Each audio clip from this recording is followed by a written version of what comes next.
Well, hello there. Hello. Fancy meeting you here. Yeah, We are, dressed up for the occasion. we are on the interweb, and we are going to drink for you. That's what we do. We're going to have a good time. We are your puppets. Yeah. Can you imagine drinking on the internet and not having fun? I mean, that would just be like, that would be terrible, honestly. It would be I don't even know. Yeah. Be almost as bad as having a scratched eye. Am I right, Norm? I was gonna wear the patch, but it's getting a little better. I told Zach, I'm like, if he pulls out the patch, we're just switching over to rum. That's all we're drinking. Oh man, I had it ready. I was like, let me just not draw too much attention to myself. All right. So why are we here? What are we doing? Let's bring in some people here. So we got a bunch of happy birthdays to me. Thank you very much. Happy birthday. We're gonna do a few things. So the guys are blind. We are gonna do 3 birthday pours. Literally. And then Josh is gonna solely entertain you while we go through our lists and try and figure out what the hell we're doing. Thank you, Josh. Yeah. I'll just be like an on-screen commenter, just ridiculing all your choices. I've got plenty of practice. I got plenty of ridiculing choices practices from our comment section. From our I read some of those. Everybody on Stuff and Whiskey is just kind and courteous, and no one makes negative comments on the YouTube. I mean, come on. Yeah, those people didn't. Our people didn't. No. It was all the new commenters found that video. Yeah. I meant on the Stuff and Whiskey YouTube channel where the people are, not the Discord, which is the best place in the world.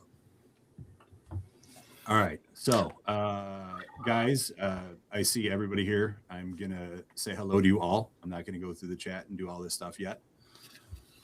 I want to get into what we're drinking. I am dying for these guys to try this. So we have 3 pours. I sent out sample 1, 2, and 3, and then realized I put them in the wrong order. So we're drinking 2, 1, 3. Yeah, 2, 1, 3. 2, 1, 3. So I know what we're drinking. Yes. There is some major color differences on these. Big time. It's 1 and 3. It's like you go light to dark. Yes. Yeah. It's like you planned it. It's like I planned it. So, all right, there's a moment.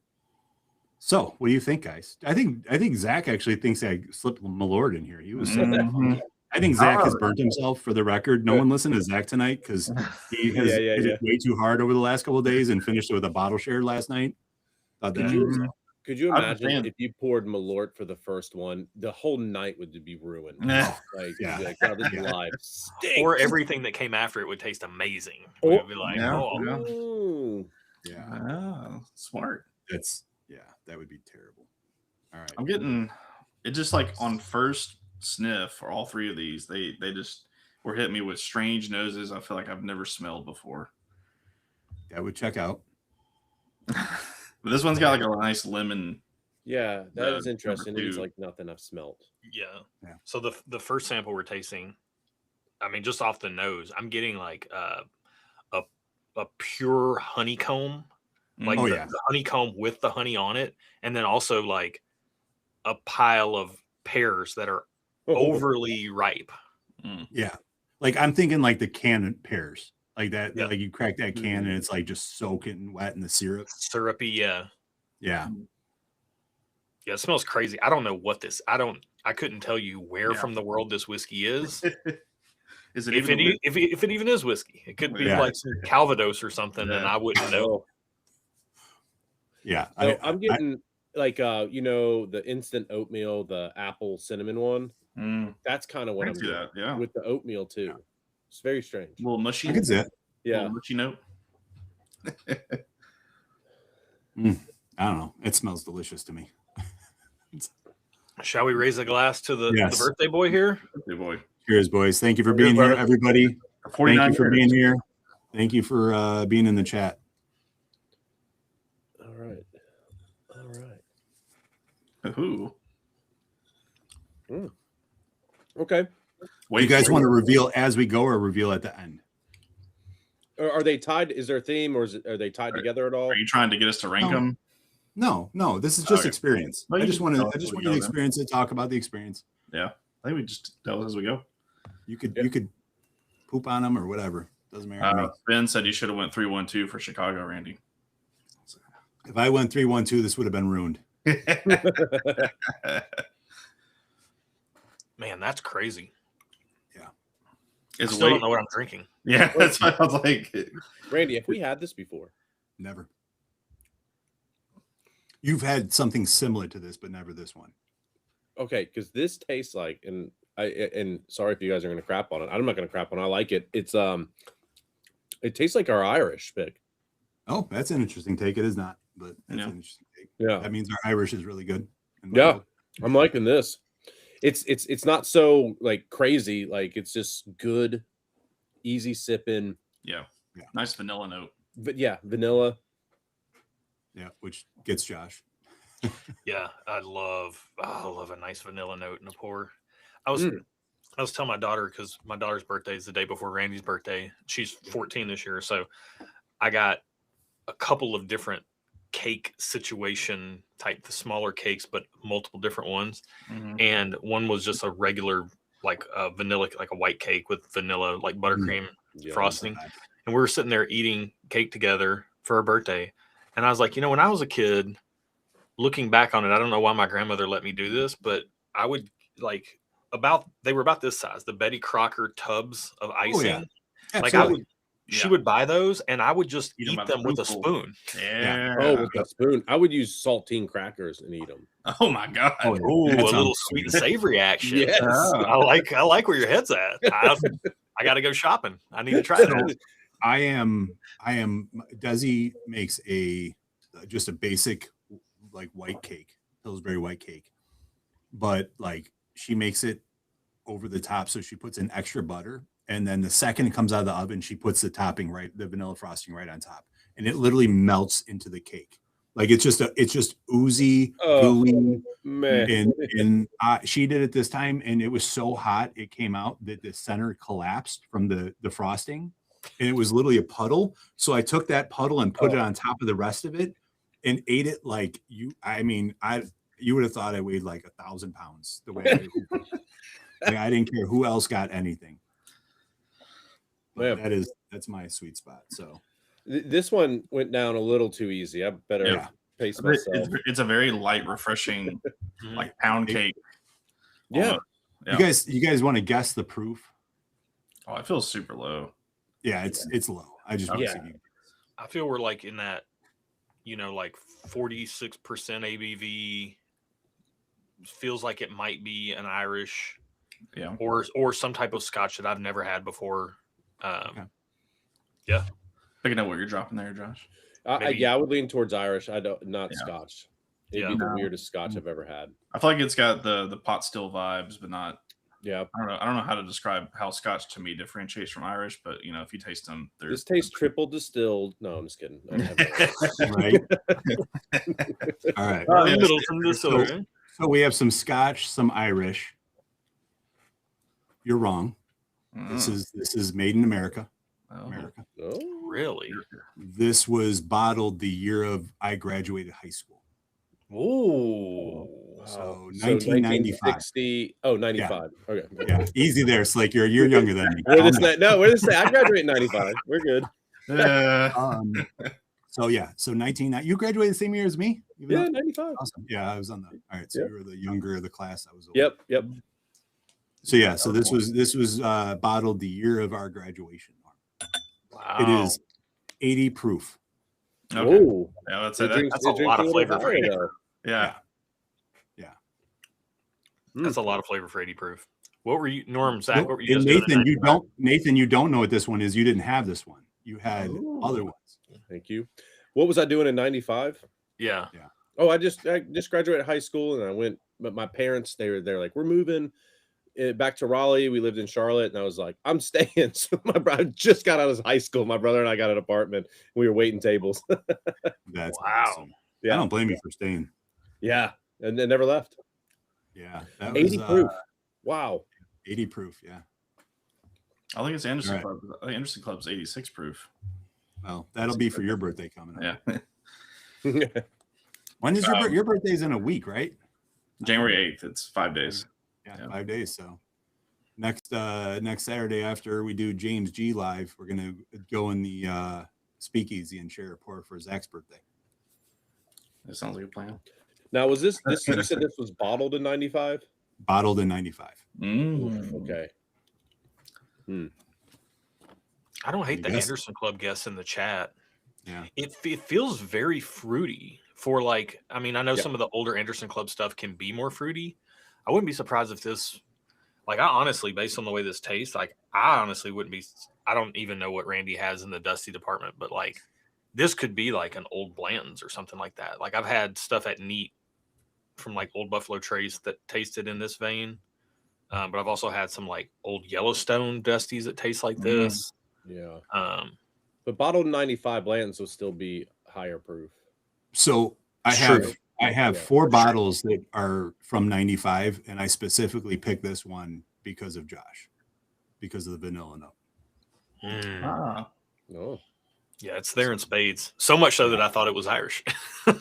So this is, you ready? Well, I'm ready.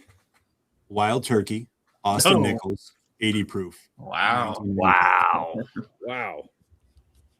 So very unique, very different. So it's not, I didn't go with the 101 because that's a little bit more on the nose. I love the flavor I get out of this for 80 proof. Huh. And this was, think about that. That was in 1995 when we graduated high school. This was sitting on shelves readily available. Yeah, just sitting. And it was sitting. Like, Like, so Mhm.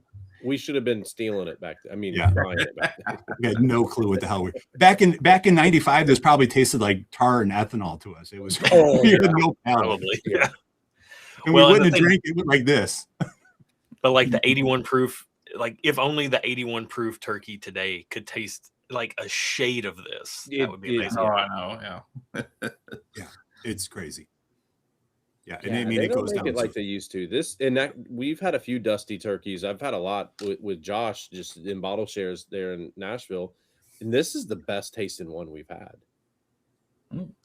It's like, yeah. It was good, I man. actually like this one because it was kind of a fun thing because I know proof over age, Norm shirt. But I thought like this reminded me of, and that's why I kind of liked how you guys were saying scotches because this drinks like scotches to me, where you're like, holy crap, for Yeah. the proof, Yep. this has a ton of flavor, and that's how this is to me. So I could sip this all the time. I have one similar to this I have a 2002 that drinks very similar to this, but it goes away from vanilla and it's more like a cherries tart. Like it's wild. I could just sip that all.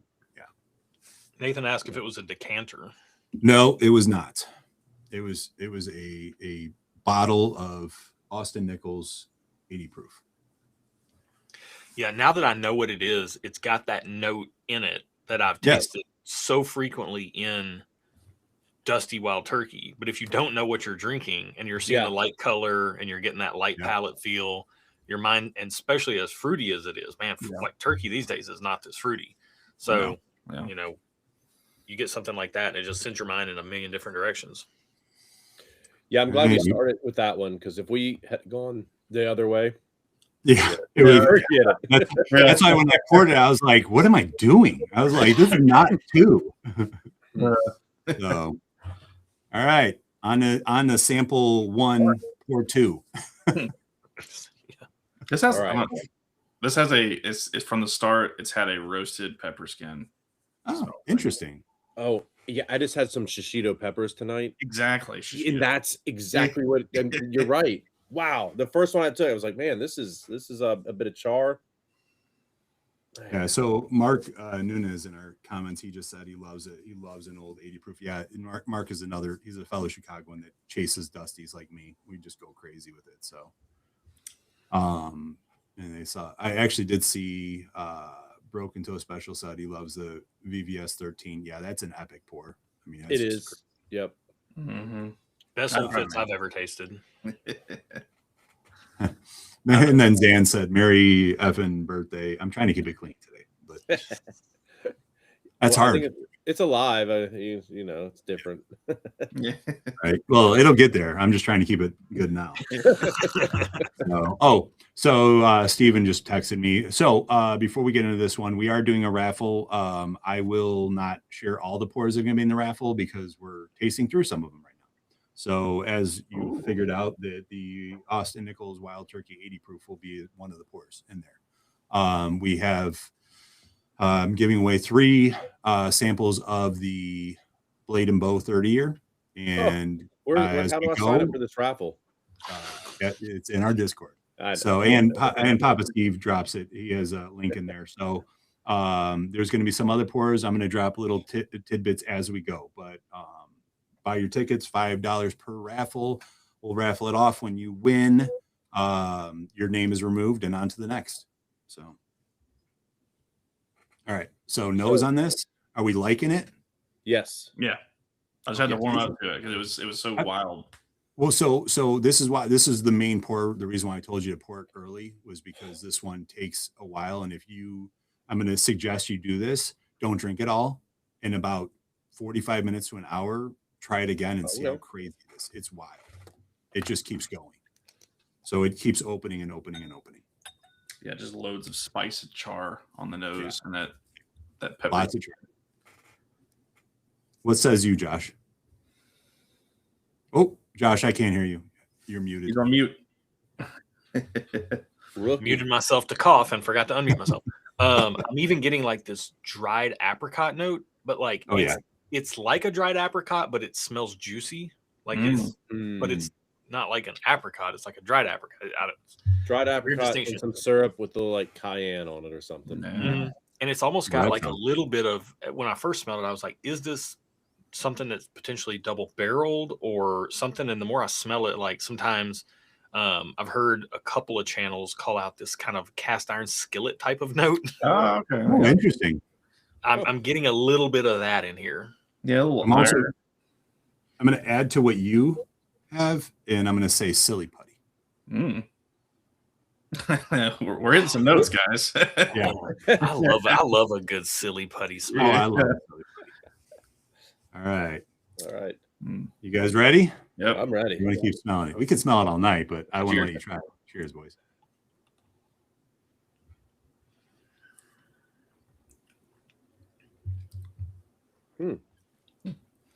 Whoa. What is that? Wow. So this is a bit of step up from the 80 proof. Welcome to my show. Yeah. Wow. It's not like super high proof, but man, the impact of this flavor, which I'm trying to dissect, is there. Ooh. Sane putty. We got sane putty, serious putty. Why so serious? This is.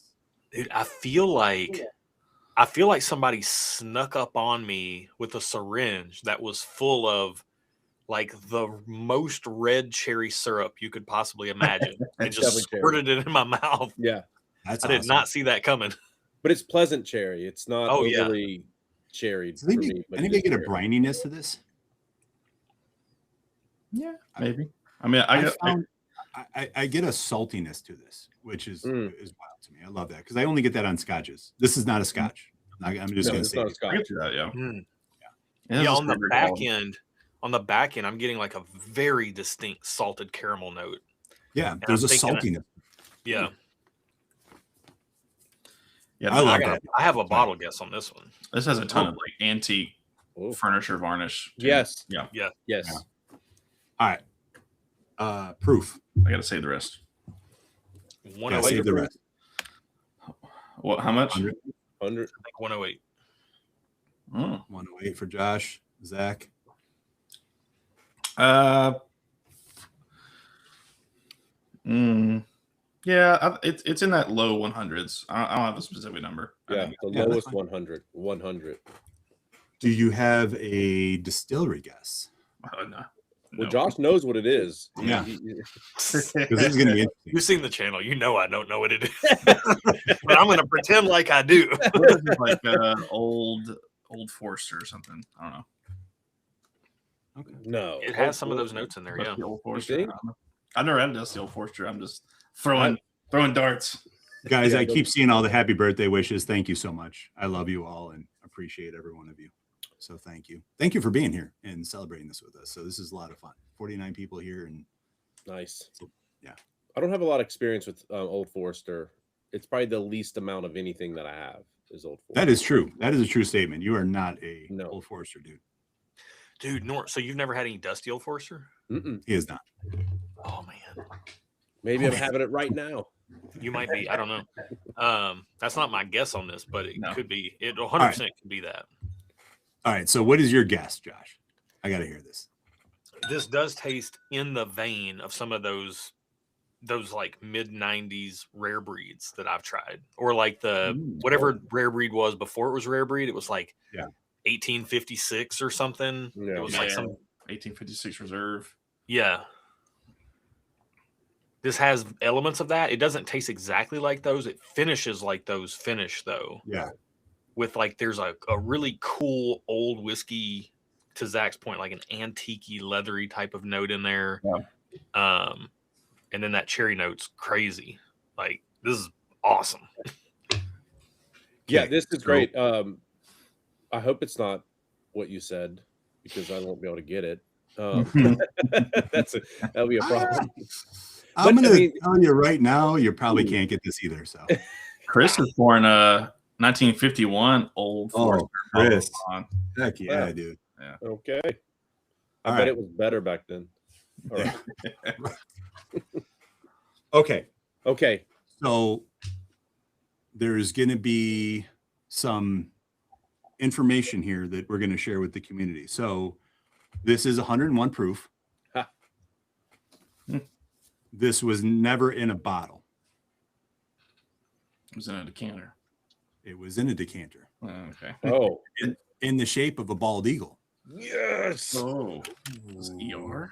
This is Eagle Rare 101 proof. From, do you want to guess the year? 95. 1979. 79. So this was under the Kieran ownership of Four Roses, huh? Before Buffalo Trace owned them. Beam. Yeah. Dude, that's really good. I've only ever tried one of these once before, but it wasn't a decanter, and it was a different year. Dude, this is a killer. Yeah. Do you have the decanter? I do have it. It's at the office. It's on my shelf at the office. It's pretty cool. The problem with these is you have to decant them and filter them multiple Absolutely. times. Yeah. I mean, that nose is crazy. Like, here's an example. I mean, this is all that's left of that bottle. I mean, and it probably came out of the decanter about that high. So. Wow. 79, huh? Yeah. So here, I'll put it up here so you can see it. Chris says that's the best Dusty's ever had. 79 ER. That's the zero ceramic taint on this. Yeah, yes. I didn't pick up any of that. Yeah. So that's why I think this is a special one. Is I've had multiple decanters of this, and I've never gotten that on any of them. And ironically, the craziest part is I've never had a cork blow up on one of these, which is weird. Yeah. They usually destroy.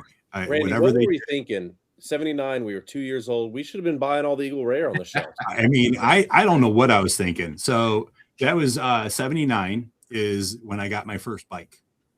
So that it was a red and blue bike, and I loved that thing, and it had it was a Spider-Man bike at the time. Heck yeah. Also, I think in 79 they would sell whiskey to kids. Like if you just rolled up to they probably would. They probably would. They would have put it in they would have dipped my pacifier in it and I'd have been good to go. Yeah. I saw a photo today. It was a picture of a World Series game, and it was like this like 8-year-old looking kid, and he had like a cigarette in one hand and a bottle of beer in the other one, and they're the World Series. Right.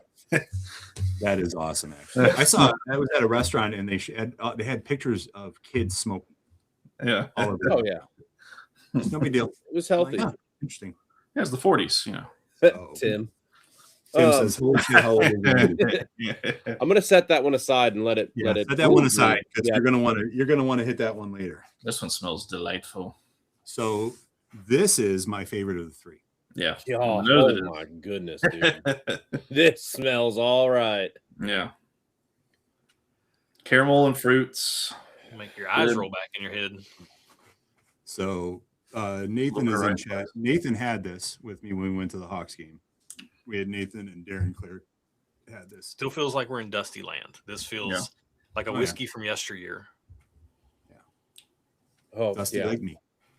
Yeah, it literally smells like a bowl of fruit, but in an attic full of dust. Yeah.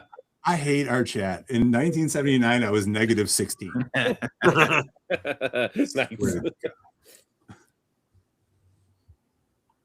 Yeah, I agree with you, Josh. This is that bowl of fruit. You're in the attic. Yeah.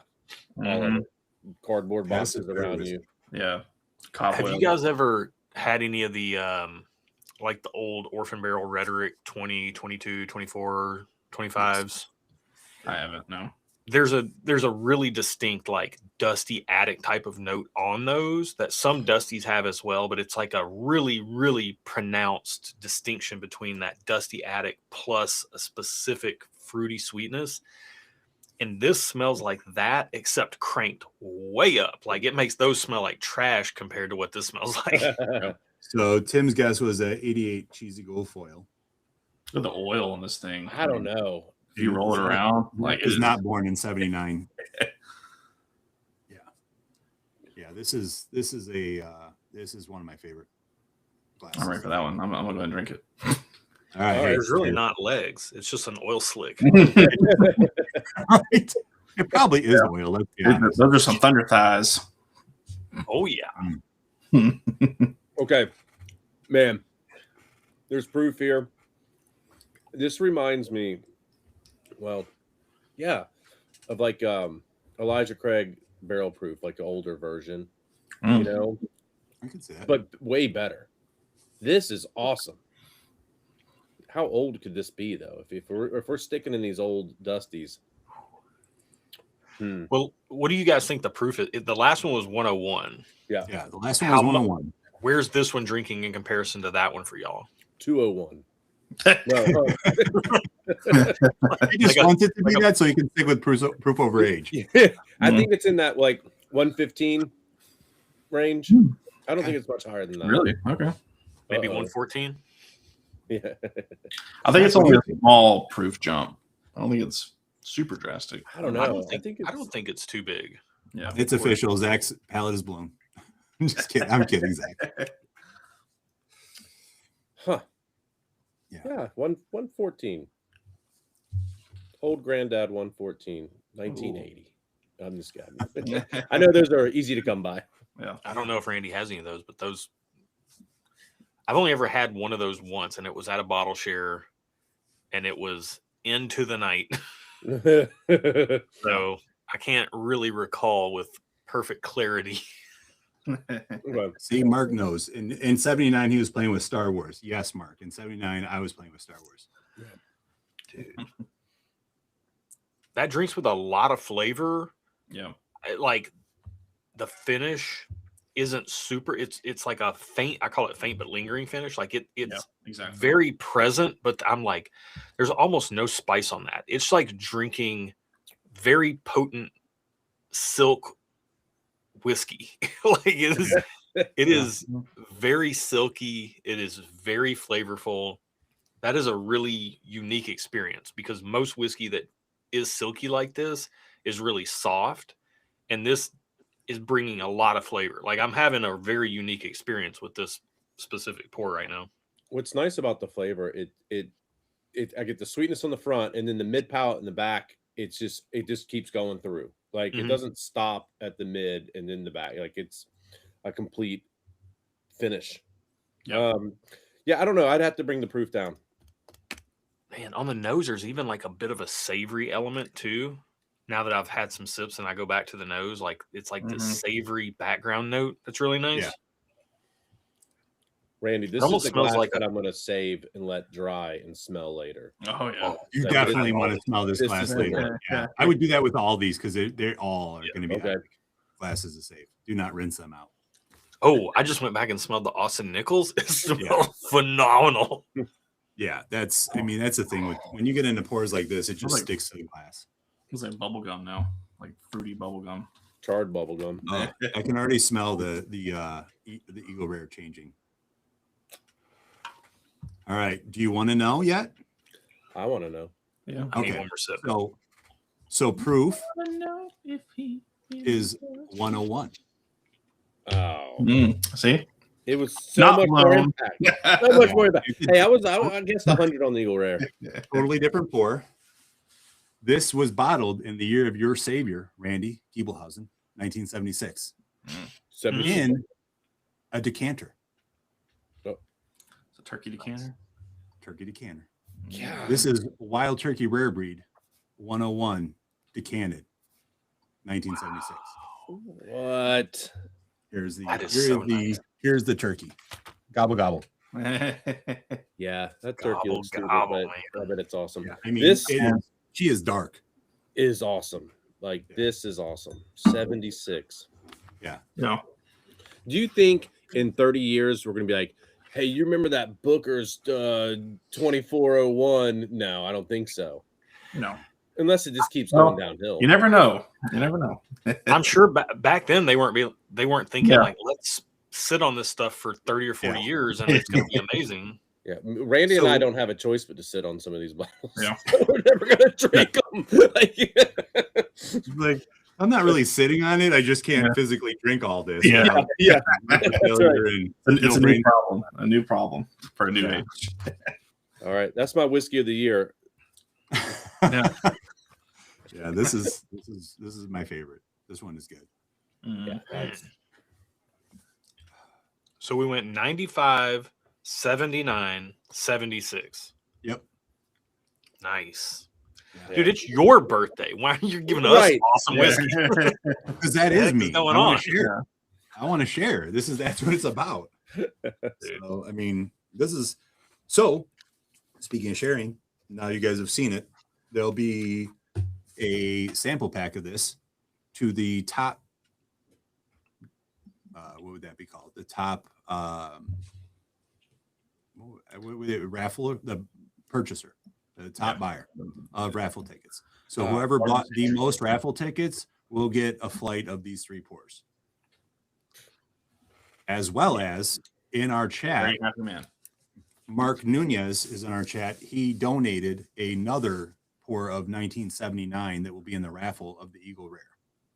Oh, very Oh, cool. nice. So you'll have the Blade and Bow. He donated that as well as hold on, I got to pull it up. I have it in my notes here. I know it's a Bland's From 79?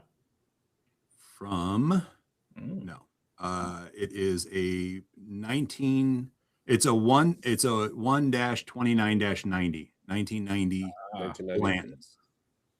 So year. he donated those. So those both will be in the giveaway. I'm going to take a look at where we're at because there's some other stuff I wanted to do in here. So we've kind of hit that point. Everybody is being more than generous. So there is a pour I had yesterday that made me close my eyes. And it blew my mind. And I'm going to share that one as well. So as well as the 3 samples of the Blade and Bow 30 year, I'm going to give away 2 samples of the Preservation Believe 21 year, which is probably in the top 2 whiskeys. Okay, so you got to save it. Yeah. Save it. Are you saying Preservation put out a good whiskey? I am saying Preservation put out an amazing whiskey. It might be one of the best whiskeys I've ever had in my life. Okay. All right. They've got some good stuff in. Yeah. Well, I mean, it's not their whiskey, Yeah. but And Well, No, it's Yeah. not theirs. It's not theirs. They have, You they have it. You have to like, they put out so much. Like, Yeah. how do you know?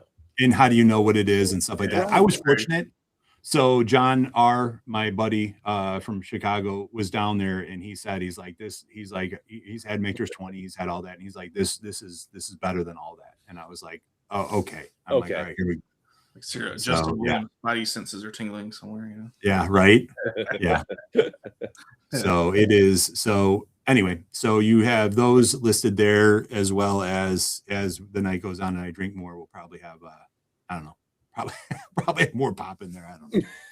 So okay. All right. Are we Hey, ready? That's To one way drink to start. Like, Whiskey. yeah. Don't forget to go back to your Eagle Rare. Actually, No, probably I should got do it. it before you hit all those stuff. Yep. What's it been, like 15 minutes? I just want to see. I just want to keep taking sips.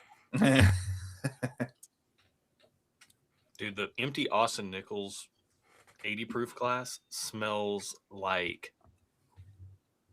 It actually smells like the purest maple syrup on a stack of buttery pancakes. Oh, Oh yeah. Oh yeah. Yep. Yes. That is That's that is everything you wish Yeah. whiskey smelled like.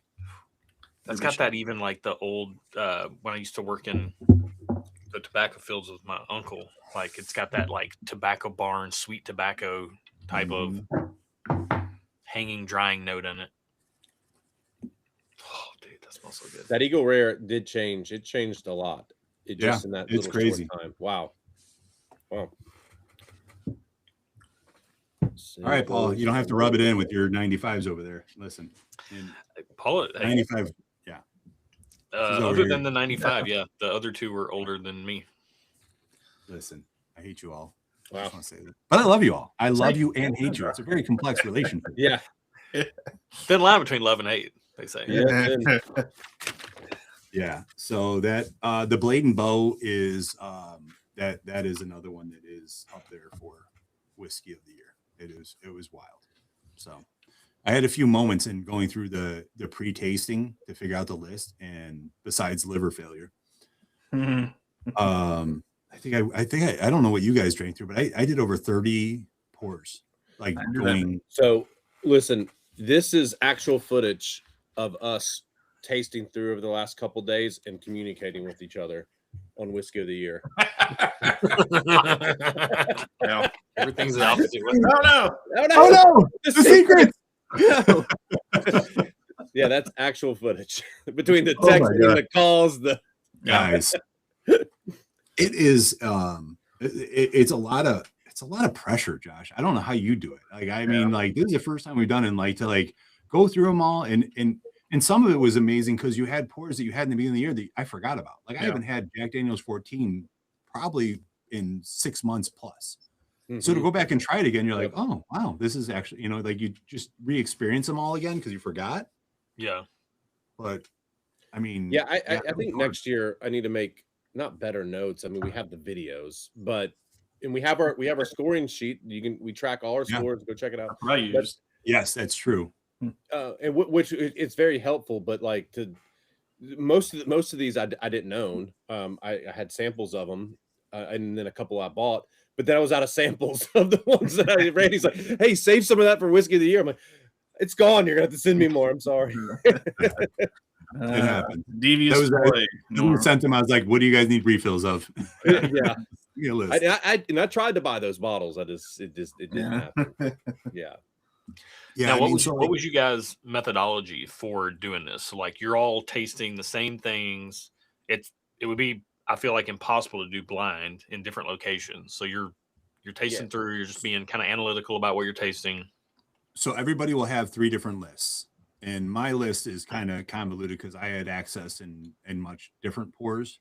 So I'm going to have a effort list, which it doesn't matter if you could get it or not. I'm going to have a list piss you off list. The list that'll piss you off and give them negative comments on the thing. Cool. I understand that. And then there'll be a list for whiskey of the year, which is like more what's readily available. That's how that. So I did one, which is like, I don't care if you can get to it or not. Like this is juice for juice, best pours I've ever had. And then there's also, then we have a list of like whiskey of the year, which is things that were not readily available, but it was distributed to most states. Like obviously GTS, not a lot of people can get it, but it was distributed to the states. So it was out there and you can get it on secondary. So I have 3 lists too, but it's different from Randy's. Yeah. We have the whiskey of the year list, which is I think the big one. Randy has the effort list because some of the things he drank through, we don't have. Like he just got them. Like it's the way. Literally just got them. Yeah. And like Blade and Bow 30 is probably in Randy's. It's not in mine. I had it, but I didn't have it in an environment where I could sit with it and rank it. So that one's not going to be in my list. And then I have a Scotch list. Sorry, I did a Scotch list. Yeah, sorry. Mentions. Yeah, we got some Scotch mentions. Yeah. All right. So I'm gonna grab mine and pour them real quick. Yeah. I've got my yours poured. Relative top 5, more or less. I do too. Yep. Right in front of me here. So for me, I tried to do, I think the largest flight I did was 5 pours, but did a lot of A and B, just like head to heads. Okay. See where my palette aligned for like, like it's really easy. Like I would try to shoot for proof point similarity. Semi-blind, but sometimes you can really pick out those profiles. But honestly, and you can believe me or not, but that sort of stuff doesn't really get in my head too much. I was trying to think about just funny. You said believe. There it is. Just experience wise, what was I enjoying more? And thankfully, I tried to be very forgetful while doing the side by side. So I would I'll start mixing them up in my hand, Matt Porter style, and I'd watch TV, and then I would be like, yeah, I don't know what's what anymore. So, but that's sort of the way I kind of pared it down, and then kind of wrote out a list. And it a lot of these could change day to day. I mean, one that's slowly been creeping up, and you'll see where it is in a little while. But Beacon, I was kind of lower on to begin with, and then as I've done these comparisons, it's creeped up higher and higher. So, I did a little different. Like I took 21 whiskeys that I've scored this year, and then I broke them up into categories, and like I did this category based off score, and I put the top scores together, the next lowest score together, and then whatever came out of that, and it's funny, and you'll see when it gets to the end based off what I scored. And then Randy told me, and I have this problem, is I consider price. I try to just forget all that and be like, am I just enjoying this? Like, am I enjoying this?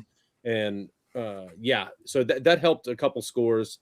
And it made me wish I had bought some bottles that I didn't, even at those prices. So yeah, my list will be price agnostic as well. I will mention a couple of stuff that I consider to be either non-allocated or of good value. Yep. But I see Justin in the chat. What's up, Justin? Hey, what's up, Justin? Hey. So I wouldn't say we're all over the place. The things that are in here, we have scored, and then we just made the list and we started tasting through. So it's not, we're all going to be a little different, I'm sure. Yeah. And that's the point of our channel. There'll probably right? be some mild alignment. Yeah, mild alignment. Yeah. Well, I'm gonna get slandered here, so it's all good. So I have from my first set is I'm gonna be hammered by the end of tonight. Just fair warning. I have first one is Believe, 2 is William Heaven Hill 19, Bladen Bow 30, GTS 25, and Mr. Sam. Okay, I have one of those. So, all right. So, feel free, roast me. I don't care. I get to drink this, so it's all good. Mm-hmm. Currently, when I'm drink this, right? What's the point of your year or your best of the year whiskey if it like you got it? Yeah. Like if you liked it, hey. This is the issue I had, man. People were mad. And it's like, if it's not, is the list the top 10 bottles that anybody can get their hands on? That's a different list than what were my 10 favorite pours that I got to try that came out this year. They're two different things, you know? So if it's what you were able to get, it was what you were able to, I mean, it is what it is. I mean, it's like in this list, this is a perfect example. And this is no shade to but like Michter's 20. Michter's 20 is an amazing whiskey. It doesn't chalk up here, which is crazy to me. It like you're like, oh, it's Michter's 20. It's a crazy bottle. It's expensive. The nose holds up with all of these, but these all beat it on flavor. Right. It just did. So that's the hard thing when you're doing it. You're going through and you're being not critical, but like you're trying to like nitpick things. And it almost makes it less enjoyable when you're doing it because you're really trying to find fault. Yeah. Where now I've nitpicked them. Now I just get to enjoy them. So I'm excited for this because like there were a couple pours here that made me literally close my eyes and I was silent. Like I didn't talk anything. I just absorbed what I was tasting. So I am stoked. And then I'm going to go through my other list. So my top 5 that came out after going through 21 was it's not a surprise. It's not gonna be a shock to anyone that what my top 5 is. There is one that fell off like big time. It was that Penelope 13. It fell right off. Like that was the highest score I gave this year in the review. Going back to it, man, it dropped. But Yeah. So I have a GTS 2025, Beacon, CNE, Jack Daniels 14, and Cal 18. Yeah. We'll be And, very similar. I've either acquired or am in the process of acquiring the rest of these. So Yeah. And again, this isn't about, I mean, this is just the best we've tasted. It doesn't Yeah. matter if you have this or not. Like, you can't have them all. Like, what does Aaron say always, Josh? You can have anything you want. You can't have everything. Yep. Yep. I love that saying. Yeah. Mhm. And I'll be I doing want to have it all. two of these actually won't be in the top 5 per se, but just for the proof sake, my top 5 that I'll be doing tonight is William Heaven Hill 19, GTS, Tanyard, JD 14, and CNE. So that's the 5 I'm doing currently. Yeah. I don't understand what you. So this is not your top 5. This is just. Well, yeah. Explain make it difficult rocket science thought. Here, hold on. Let me get your chart. Yeah. Yeah. Dude, exactly. All right, hold on. Before you talk, so I'm on the phone with Zach. He's in the car with his mom. And I'm like, I have a question for you. Because I have a son that's a rocket scientist too. I'm like, does he make everything more difficult than it has to be? She's like, always. I'm like, thank you. I'm like, thank you. James asked if I was a roofer now. No, it's proof over age. Yeah. Roof over. Roof. Roofer. You're a roofer. Yeah. Oh, that's awesome. Roof over. You're never going to get rid of roof over now. What, Norm, are you a roof over? I'll get rid of this jacket here soon. It's starting to get warm in here, but it still looks nice. Roof overage. All right. Sorry, Zach. Explain what you were saying. Yeah, please. So this is for the proof point's sake, and then the 2 from the previous flight I did before we went live will get inserted. That's the way I'm doing it. Oh, okay. Gotcha. Yeah. Huh. All right. Okay. Yeah, just I'm like a huge personal stickler about proof points, about affecting things. So, dude, it messes with me every time. If the proofs are wildly different, it's I just like incredibly difficult. Beacon and Cal 18 are going to probably be in my top 5. They're not in this flight because they're 118 proof, and then I've got to deal with 142 proof GTS over here. I'm just like, I'm just trying to damage control. So I put KC 21 and Heaven Hill 19. They were kind of in the same thing, but as soon as anything else was introduced, those just went away. Like they didn't. That's what I'm saying. Like it would be unfair to directly compare them to me. So, I mean, I'm trying to personal thing for me is it's hard for me to separate, because the way I do these flights, it's hard for me to take that lower proof experience and directly compare it to a higher proof one. Now, it doesn't mean that this one's any lesser. It's just that when I try to do that comparison, it's just eventually starts to jump on that one and kind of bring it down.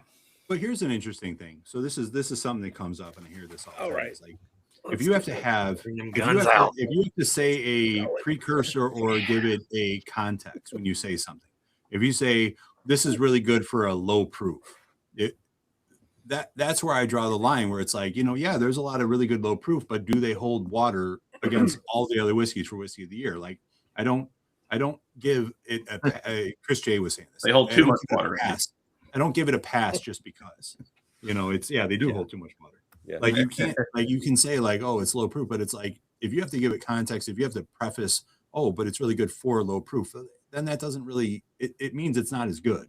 Like you can't, you shouldn't, it should be a statement. This is really good. Man, Justin, William Heaven Hill 19, Bladen Bow 30. Yep. Cal 18. New riff high note. New riff. I knew that was going to be in yours. They're so good. And then CNE. It's interesting because there was an upset in mine that I was very surprised by. Yeah. Dude, I got to try William Heaven Hill 19 once this year, and unfortunately, it was at a bottle share deep into the night. Yeah, and it was sandwiched between King of Kentucky and Hazmat GTS. So, I think I tasted it. I don't know. I know I did taste it. I don't know what I it will tasted say. Like though, that pour is that. So that's an interesting. So here's an interesting thing. Is like William Heaven Hill I think could hold up in that that vein, which is crazy to say about it, that it could hold up proof wise. But like this flight is very complex because I'm going with things that don't exist anymore or that have been stuck for a while against more modern flavor. Yeah. So I'm tasting something that has a dusty profile. I'm tasting something that is just it was barreled before this one some of these were even thought of. And then you taste something like a William Heaven Hill or GTS, and it's like it's this power local, like recent flavor profile, what you're used to, and you have to be able to dissect that and choose. So when I'm ranking these, please, Josh is saying of all time, listen to what I'm saying. Listen to the words I'm saying, right? I mean, how do you say it? You say, don't hear what I'm not saying. Don't listen to what I'm not saying. Listen to what I'm saying. Because I'm going to explain it very clearly of why what's what. So you're going to think like, oh, I had William Heaven Hill. How can he put it there? And it's going to be, listen to what I'm saying when I come through with this.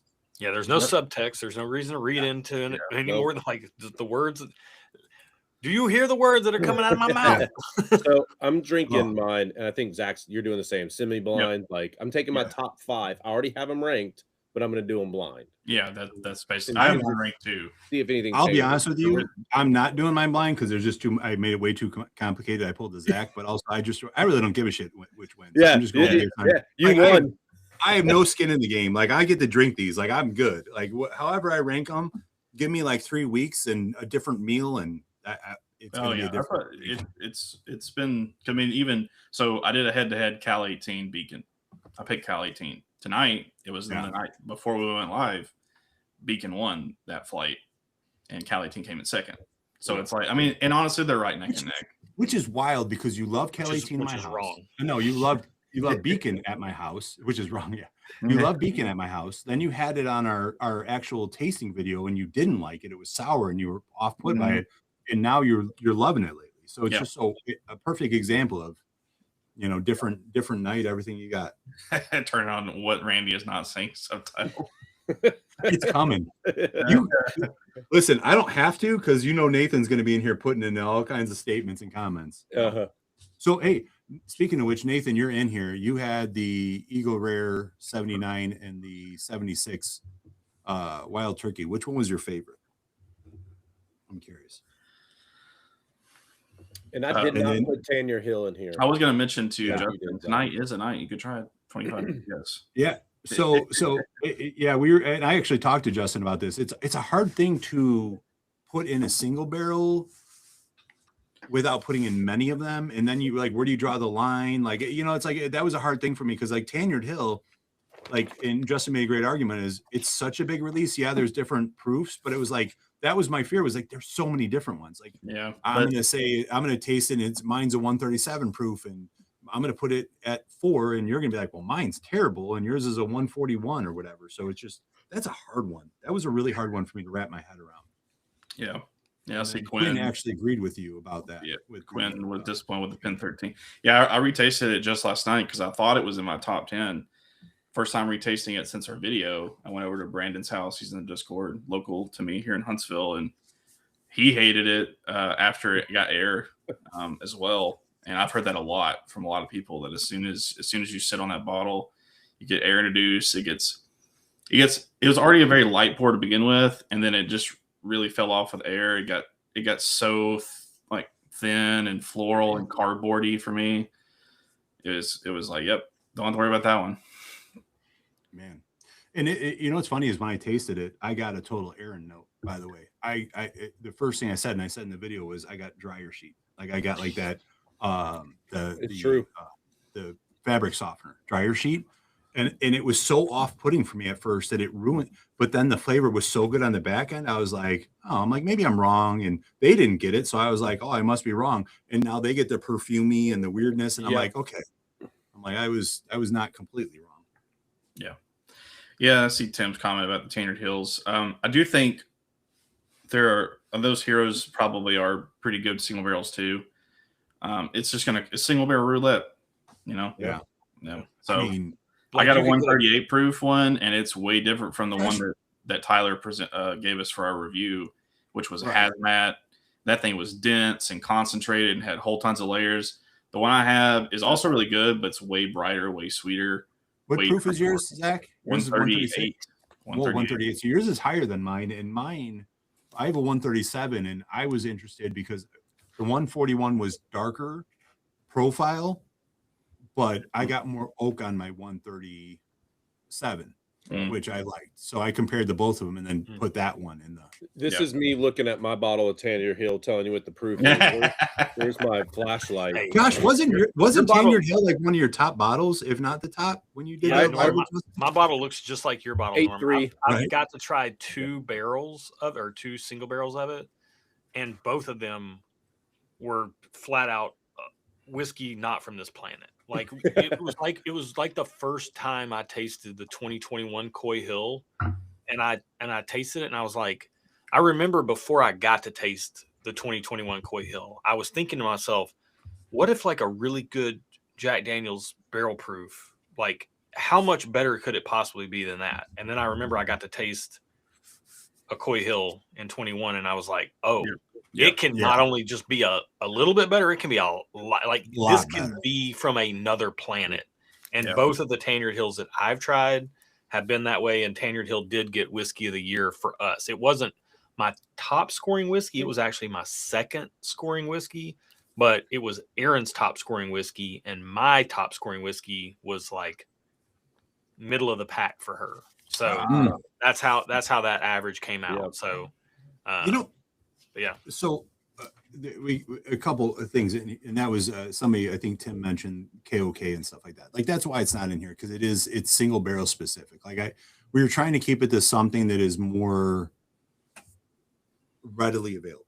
Like that was, it's like I don't know. It's a hard thing because there's so many freaking single barrels. Nathan really there's so many that are delicious, but it's like what's that? Is that Nathan summed it up really well. I know, and I think he just commented it too. It's just consistently those single barrels are really good. Like mine's still really good. Right. It's probably not going to be in my whiskey of the year. Had I had more of Tyler's, had I had a chance to sit down with his for like 30 plus minutes and just sit there and just, unravel it, it might have been my whiskey of the year, to be honest. But my particular bottle, it'll probably be middle of the pack. Yeah. Well, and I mean, it was surprising because it was so like Justin, who said he loved the Tanyard Hill, didn't get his typical notes of acetone and stuff. Loved it because he's more of a rye guy. Where Norm, who loves the JD single barrel proof rye, loves them, was like, this is too rye for me. It was like off-putting. Yeah. So it's so weird how that. It was a good release. That's crazy because both the barrels I tried tasted like bourbon. Yeah. No, the one we tried, it was rye is what I said. What's interesting is the media sample. So this is something I really pay attention to. When they sent the meat, and we don't get the media samples from Jack Daniels. Well, we don't get them. We don't. I've got contacts there. I can't get. They don't send us anything. The media samples they sent out, everybody commented on how much of like a supercharged rye profile that the media samples were. And it was a hazmat, but the two I've tried have been straight up. Like we did a big end of year blind and I tasted it and I thought it was King of Kentucky. Like it was so impactful. It had that Brown Forman profile. It tasted like crazy whiskey. And I was like, the only thing I can think of with this profile is King of Kentucky. And it turned out to be the Tanyard Hill. I remember that in the video. You were King of Kentucky didn't do nearly as well as the Tanyard Hill did. I was surprised by that. That actually squashed some FOMO for me on the 2025. I'm not gonna lie. I was like, oh, okay, maybe I don't. But again, that's that single barrel of King. Single barrel, right? Yeah, those are single barrels. I know, but let me live in that. I get to say, Let me just. And this is why I always come back. So like, it's such a big conversation. I don't want to go on too much of a diatribe here, but like at the end of the day, like most people can't just get everything. Like some of us can, everybody's working with a different scale here. But like for me, it's like I can kind of, like Aaron says, I can get anything I want. I just can't get everything I want. So I can kind of like target a few high profile releases that are going to cost me a pretty penny, maybe even above and beyond retail, maybe even multiple times retail. And I can get those, and then I can just get some regular stuff throughout the year, but I can't get every high end release. Right. And when it comes to that, the best bourbon I've ever tasted, the best whiskey I've ever tasted has been a couple of King of Kentuckies, but I get really nervous to Spend that save much up my money Yeah. and buy a single barrel of it because it's Yeah. not the single barrels I've already tried. And I've also tasted some King of Kentuckies that aren't mind-blowingly good. Yeah. So it's like, you know, where do you hit the tipping point of like safe money? And to me, that is a batch product, to you guys' point, for doing the whiskey of the year the way you're doing it. And that's kind of where I land with George T. Stagg. Like, it's a profile I know I like. I'd be happy paying the money for it.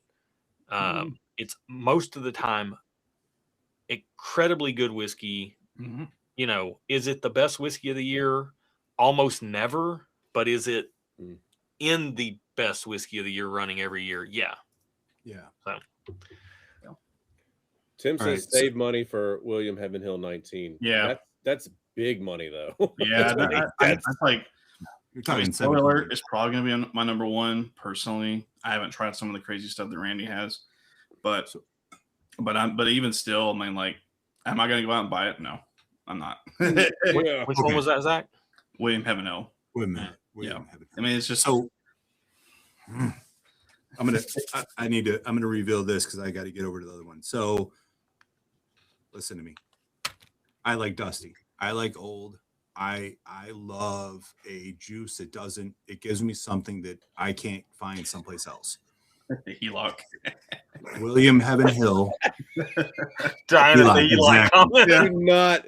Dave Ramsey's just like, no. Yeah. So the William Heaven Hill is modern juice to me. It's modern flavor, modern proof, modern. I believe it's something I will get a few times from now. I don't think it's special in the context of what we're experiencing right now releasing. I think there's all kinds of great juice coming out. We've had Watch Hill Proper Batch 1 and 2. We've had Oakley's. There are so many pours, these crazy blends of Calumet 18 juice, which is, there's so many things out there. It is amazing and special, but it is not something that, from what I've had, and I'm not trying to sound like a pompous prick, I want something that it makes me feel emotions I haven't felt in a long time or something different. So my order is, and this was close. This is a 1A, 1B kind of thing. Blade and Bow 30 is number 1. Believe 21 Years number 2. William Heaven Hill is number 3. Mr. Sam, sorry. Yeah, Mr. Sam is 4. Uncle Sam. Mr. Sam is 4. And GTS 2025 is 5. Woo. Those are everything I've tasted this year, everything I've had access to, bought or sampled. Those are my top 5 today. I wanted something unique, and that Blade and Bow is a moment in time. I have to go and find some Dusties to get into that realm. It's special. The Believe is 21 is just it again. It tastes like something I haven't had in a long time, and it makes me smile when I have it. The William Heaven Hill is absolutely freaking amazing and delicious. I'm still torn on if William Heaven Hill is going to be allowed to be in my top 5 of normal because it is a distillery only release. I have a hard time with that one. It's not distributed, so it might not be in my top normal 5 for that reason. Mr. Sam, thank you to my boy Scott Go. William Heaven Hill, thank you, Jim. And then GTS 25 coming in 5th out of all these is insane to me. Wow. So on to other pours. I'm going to run to the restroom real quick. So Okay. While he's going, I went through my 5 here. I just got to coordinate on the key. It's a mess, but I think I got it in the right order. E was my number 1. And that's how we're doing this, right? Revealed number 1. Yeah, that's fine. All right. I mean, it's George C. Stagg. The impact on that freaking whiskey, I can't believe Randy put this 5. Well, you saw what he was drinking. I didn't drink any of those. Yeah, we didn't drink any other stuff. Yeah, but this. So I got a bottle of GTS earlier this year. I can't remember the year. I have to look it up. But it had that same kind of like dusty kind of profile to it. But then it's just impact. I don't know. That's really good, and it didn't go all cherry and for me. That's awesome. GTS is awesome. Hold on though. Yeah. You gotta also tell that you didn't want that sample. You were like, I'm good. I'm like, no, you need to try this. I didn't do the video with the guys, not for any reason. I just like, these aren't bottles I'm gonna get, and blah blah blah, whatever. Just whatever. That was how's that working out for you? It was a mistake.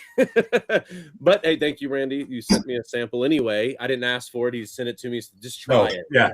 Literally, I was like, you need to try this now. So I tried it and I texted him and I was like, this changes everything. And he called me. He's like, I told you. I told you. It is an apple pour. Is an excellent pour. All right. D is, man, I am getting old. Get the cheaters out. Jack 14. So this is interesting. This Jack Daniel's 14 was when we had it. I was like, this bottle of the year. This is it. And then that GTS came along. I was like, hold my proof, And this Jack Daniel's 14 is awesome. Some notes. I just said it's punchy. I got burnt toffee, and then I wrote it's like a golden graham made in a Michelin star restaurant. Like that's how good that golden graham is. Like if you not the box stuff, that's where it's at. C, third place. Oh, this switched for me. Calumet 18. So this, all right, it beat Beacon and C&E. C&E's last. Beacon is fourth. Wow. The cherry on this didn't put me off. This is really, it's really good. It's a good bottle. Yeah, then Beacon. And that actually swapped for me in the list that I had earlier. So, yeah.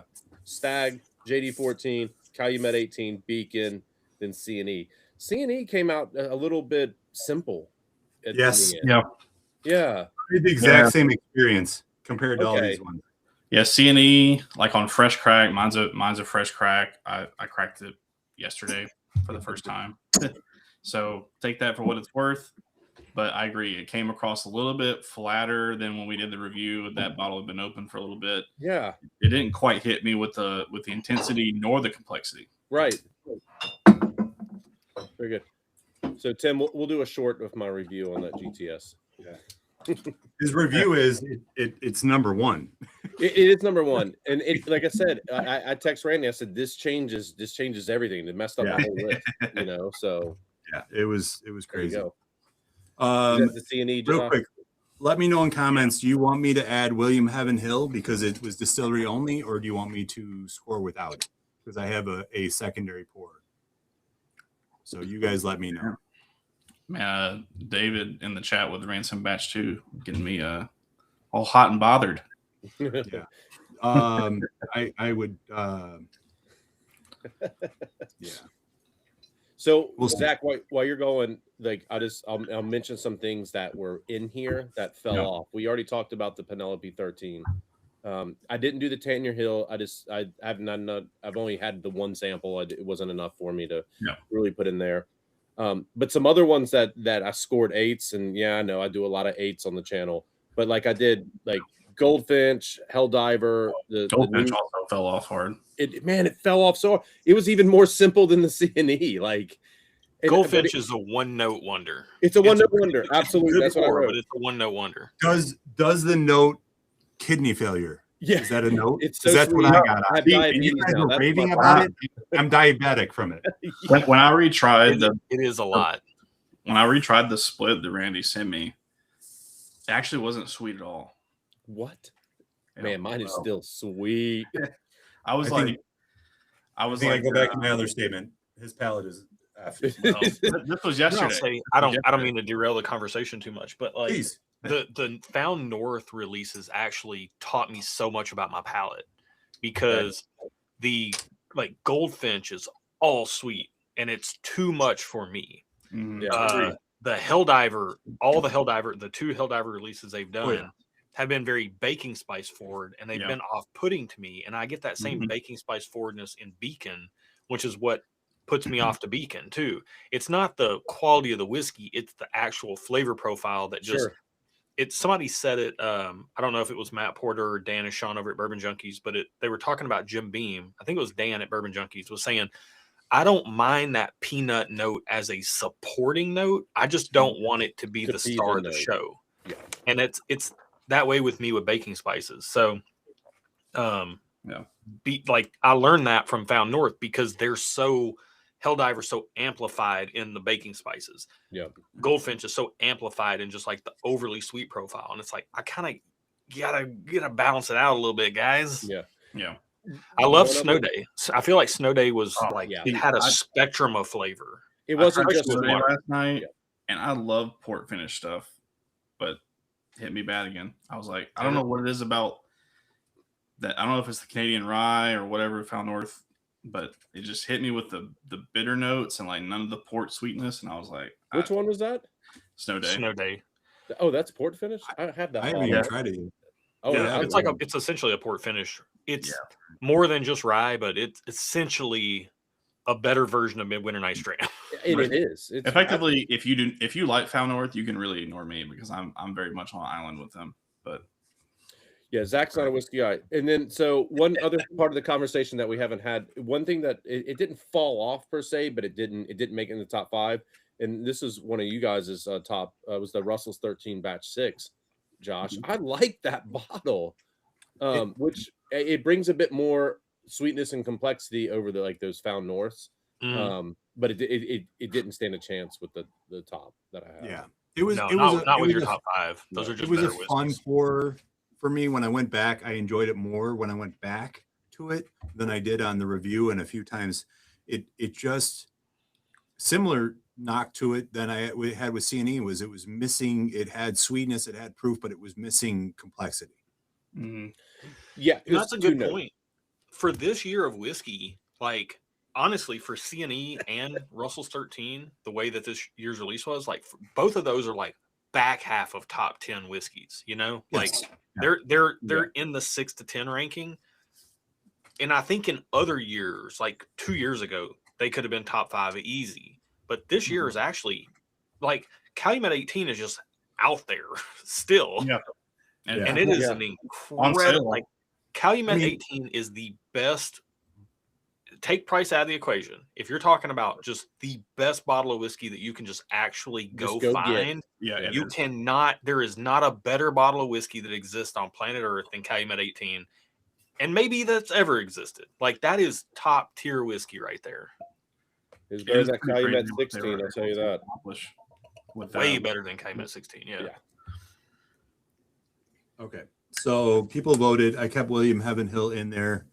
So this is what I'm going through. I have Cal 18. These are my finalists. I have Cal 18, which again, like Josh was, it was just on a website for $400 shipped. Yeah, $400 shipped. Like not past tax, past everything to your door, $400. Okay. Cal 18. I bought a second one. Beacon. I have JD 14. Reveries Batch 1. GTS 2025. Is that What's Raven? That? Raven Batch 1? Yeah, Raven Batch 1. Right. Yeah. Reveries Raven Batch 1. Yeah. GTS 2025, C&E, and William Heaven Hill 19. 19. Yeah. All right. Yeah, you're a little convoluted. I like it. Keep going. This is good. All right, we're going to figure this out. You guys have more William Heaven Hill 18 or 19 experience than I do. I have 0. How does that compare to like? Also, you have more experience in everything else I'm about to ask as well. How does that William Heaven Hill 19 stack up to like the Watch Hill Proper Batch 1 and 2? Some of those Oakleys, you know, all that source better than any Oakley I had. Close to Watch Hill Proper Batch 2, lesser than Batch 1. Okay, so it's kind of so I thought I never got to try Batch 1, but I did get to try Batch 2 of Watch Hill Proper, and it was one of the best things I've ever tasted. Yeah, batch 1 made batch 2 say like, I don't know where I belong. Yeah, I don't know. and Yeah, that's what I've heard. Yeah. But yeah, Oh. so William Heaven Hill 19 is kind of on that batch 2 footing. Yep. Yeah, Like, I would put it right there with batch 2. It is, if you love Heaven Hill fruity pours with a lot of oak, it is quite delicious. Yeah. If and this is crazy I'm even asking this because I've had it. I just don't remember. Yeah. Beacon is a complex monster, man. Yeah. At Raw Corporation, I believe we had a link posted in our Discord. I don't know if that deal is still available. Just putting that out there. But if you're interested in getting that Calumet 18 for $400, join the Discord. It's free. Last I checked, it was still there. Okay. It's Spirit That Link. was like a couple weeks ago. Is the channel. And I don't remember what website it was. Do you guys? I think it was it Bottle Tap? I'll look real quick. It's in Spirit at Links, isn't it? Yeah, is it Bottle Tap? I don't know. Looking. I got it. But you had to use a discount code to get it under 400 shipped to your door. There was a code. Yeah. It's like so, 10% I off. know, and I'm sure you guys see it too, but like you get it in the comments, like people will be like, no whiskey's worth more than $50 or no bottle's worth more than $100. Yeah. And once upon a time, I feel that. Like I can understand where that comment's coming from, but once you get to try some things like Calumet 18 and William Heaven Hill and the Watch Out Proper 20 and some George C. Stags and this, that, and the other, it's like, these aren't everyday there's just whiskey purchases. you can't Right. have this experience. Yeah. So I'm here for a good time and a long time. Sip Whiskey. Yeah, Sip good Whiskey time, had it. time. It was Sip Whiskey, and then the code was BFF10. Yeah. So Good time, it's not a long literally time. it's $3.99 in there right now with 10% off. So I'm just gonna fill this up with something else and be like, this is amazing. But yeah, to Marco, William Heaven Hill is not even in the same. It's so far ahead of Heaven Hill 19. Heaven Hill 19 is very good, but William Heaven Hill is a whole other planet. Yeah, I mean, so first of all, Heaven Hill 19 is 100 proof wheat. Yeah, exactly. Yeah, I mean, it's a bad comparison. It's also wheated bourbon versus a rye bourbon. So when I went back and I tried it without thinking of $300, it scored way higher. I think I gave it a 6.9. Zach gave it like a 4.2. Norm, you gave it like a 5. I gave it a 4.2. I gave it like a 7.2. 7.2. Sorry, my bad. You did 7.2. You were the highest. And we know what Justin gave a weeder. So, like it was low. I was like, it's not bad. I don't feel bad. And when I went back to it, it had a lot of complexity to it. Once I took the price out and the juice. It is very good. My score went up on it as well. It didn't make it in. No, I don't think it would have placed for me. I think I would prefer KC21 at that 100, especially. I mean, it's $50 cheaper. It's like whatever, but you can actually find KC21 versus for under MSRP versus William Heaven Hill. Yes, Heaven Hill 19. Heaven Hill cannot. So that was an interesting one because I did go those toe to toe. And for some reason, when I was doing the breakdown, I actually preferred Heaven Hill 19 over KC21. It was I don't know, mood I was in, whatever, but those were the first ones I went to, and it just had Heaven Hill 19 just had more to it for me. But it was very close. And I keep hearing 300 versus 200 can only get better with air and time. So that's what I keep hearing. I think this brings up a good conversation. Like, I mean, so trying both of those and having them in the same blind before, it's really interesting because I feel like if you're rating just on the quality of the whiskey, I feel like they're on pretty equal footing. So then, to Randy's point, I would put a slight nod if you're talking about the quality of the whiskey, the blending, the craftsmanship, the complexity, the finish, all that stuff. I actually probably would give the nod to Heaven Hill 19, but I prefer the profile of Knob Creek 21. So when you're ranking things, how are you ranking? Do you rank based on the quality of the whiskey from like as objective as you can possibly be, or are you going more subjective? Like, hey, this is my profile. This is what I like. I like Knob Creek 21 better than Heaven Hill 19, so I'm going to put Knob Creek 21 above it. I solely went the moment I was having in time. Yeah. It wasn't my and again, I guess that is the same thing as that moment in time, my profile leaned towards, but any majority of the time, I would believe KC21 is the better pour. But that moment in time, fresh palate, hadn't drank in a couple of days. Those were in the first bracket. It Good night, just Zans. get better. Zans, take care, buddy. Yep. I have to answer a question real quick. So there was the question is Heaven Hill 19, William Heaven Hill 19 versus Heaven Hill 17. 17. That is a dynamic and wonderful question, and I'm going to answer it in two ways. A, do you like Bruiser or do you like a Symphony? Definitely. Good qualifier. So if you like a Bruiser, it's William Heaven Hill 19. If you want something that's going to slap you upside the head and then tell you it loved you and it apologizes, you're going William Heaven Hill 19. Impact whiskey. If you want a symphony, if you want to hear the orchestra in your head, you're going to go Heaven Hill 17. And Heaven Hill 17 is cheaper. Yeah.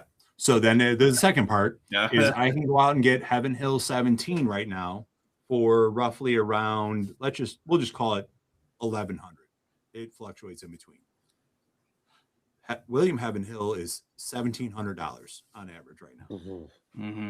Yeah, William Heaven Hill is that puts it in a category of hazmat old GTSs, Booker's Rye. Yeah, that puts it in a realm of some serious. More expensive than Booker's Rye, isn't it? Or it is no Booker's Rye is 1800 no. 2000. Okay. Yeah, that's what it's like. It is fantastic whiskey. Don't get me wrong. It's just like that price. It's just like it doesn't. It's like it doesn't even exist, honestly. But and also Heaven Hill 22 is coming out. So like you don't know. Yeah. Well, I'm ready to give my.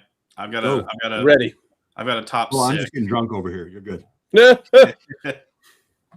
All right. So in 6th place, I'm gonna have Jack Daniel's 12-year.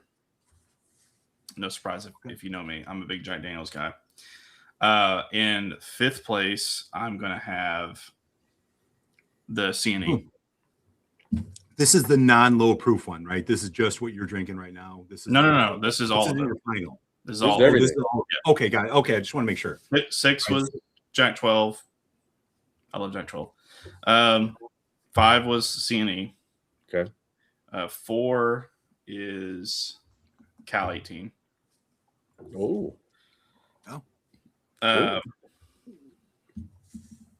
3 is Beacon.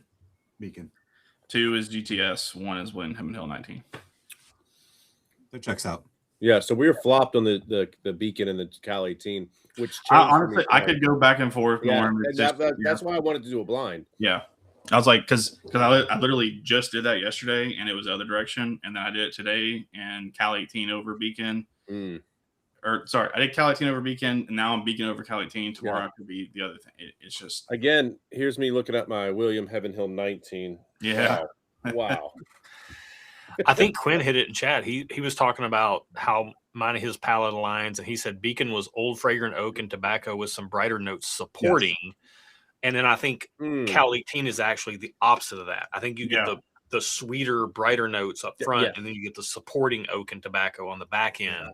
So it's like it is almost like a mood dependent thing. They're both very complex. They're both very they're good. They're not good. They're great whiskeys. They're great whiskeys. It's just literally where do your palate preferences line up. Splitting hairs. I think in the larger context, like a larger flight like this, I think the Beacon stands out a little bit more. But in a direct head-to-head, if I really focus on the two, then I love Barton about as much as I like Wild Turkey, honestly. So it kind of evens out in that. In a narrow playing field, it's probably Cal. In a wide playing field, I kind of lean towards Beacon. Okay, so before we go into my thoughts, we're going to cut off the raffle at 8:45. So what's in there? I have to look real quick. So we have the top donator is going to get the birthday flight. You're still in for the raffle of the you can double win. Yeah, you can double win the Blade and Bow 30-year. So automatically you get the birthday flight, and then you have a chance to win the Blade and Bow 30. So the first 3 prizes will be Blade and Bow 30 because that won first. The there'll be 2 pours of the Believe 21 year. And then there's a gift giveaway of Mark Nunez gave away the Eagle Rare 79 decanter. There'll be 1 pour of that. And then the next one will be the 1990 of the Hey, what was that? That one was, thing that might be good, Randy, is yeah. if you're signed into our YouTube account, if you could pin that message in our chat. So all the yeah, well, I'm just saying for the people. Listen, you know who else could do that is you, because I've been drinking a lot. Well, I'm not signed into our YouTube. All right. I'll do it. Or Steven. I don't know if Steven should be able to. mind and body. All right. I got it. Steven was sick as a dog. He's sound. So to Magic Talking Taco, it's an auction for the birthday flight, but it is not an auction for anything else. No, it's a raffle. It is not an auction for the birthday flight. It's the top donator gets a birthday. Well, I get the rest of it is a randomizer. We'll run a randomizer. Once you win, you're out, and on to the next. And I am curious, Tyler Bogzilla himself asked a good question. I do want to kind of get your guys' opinion.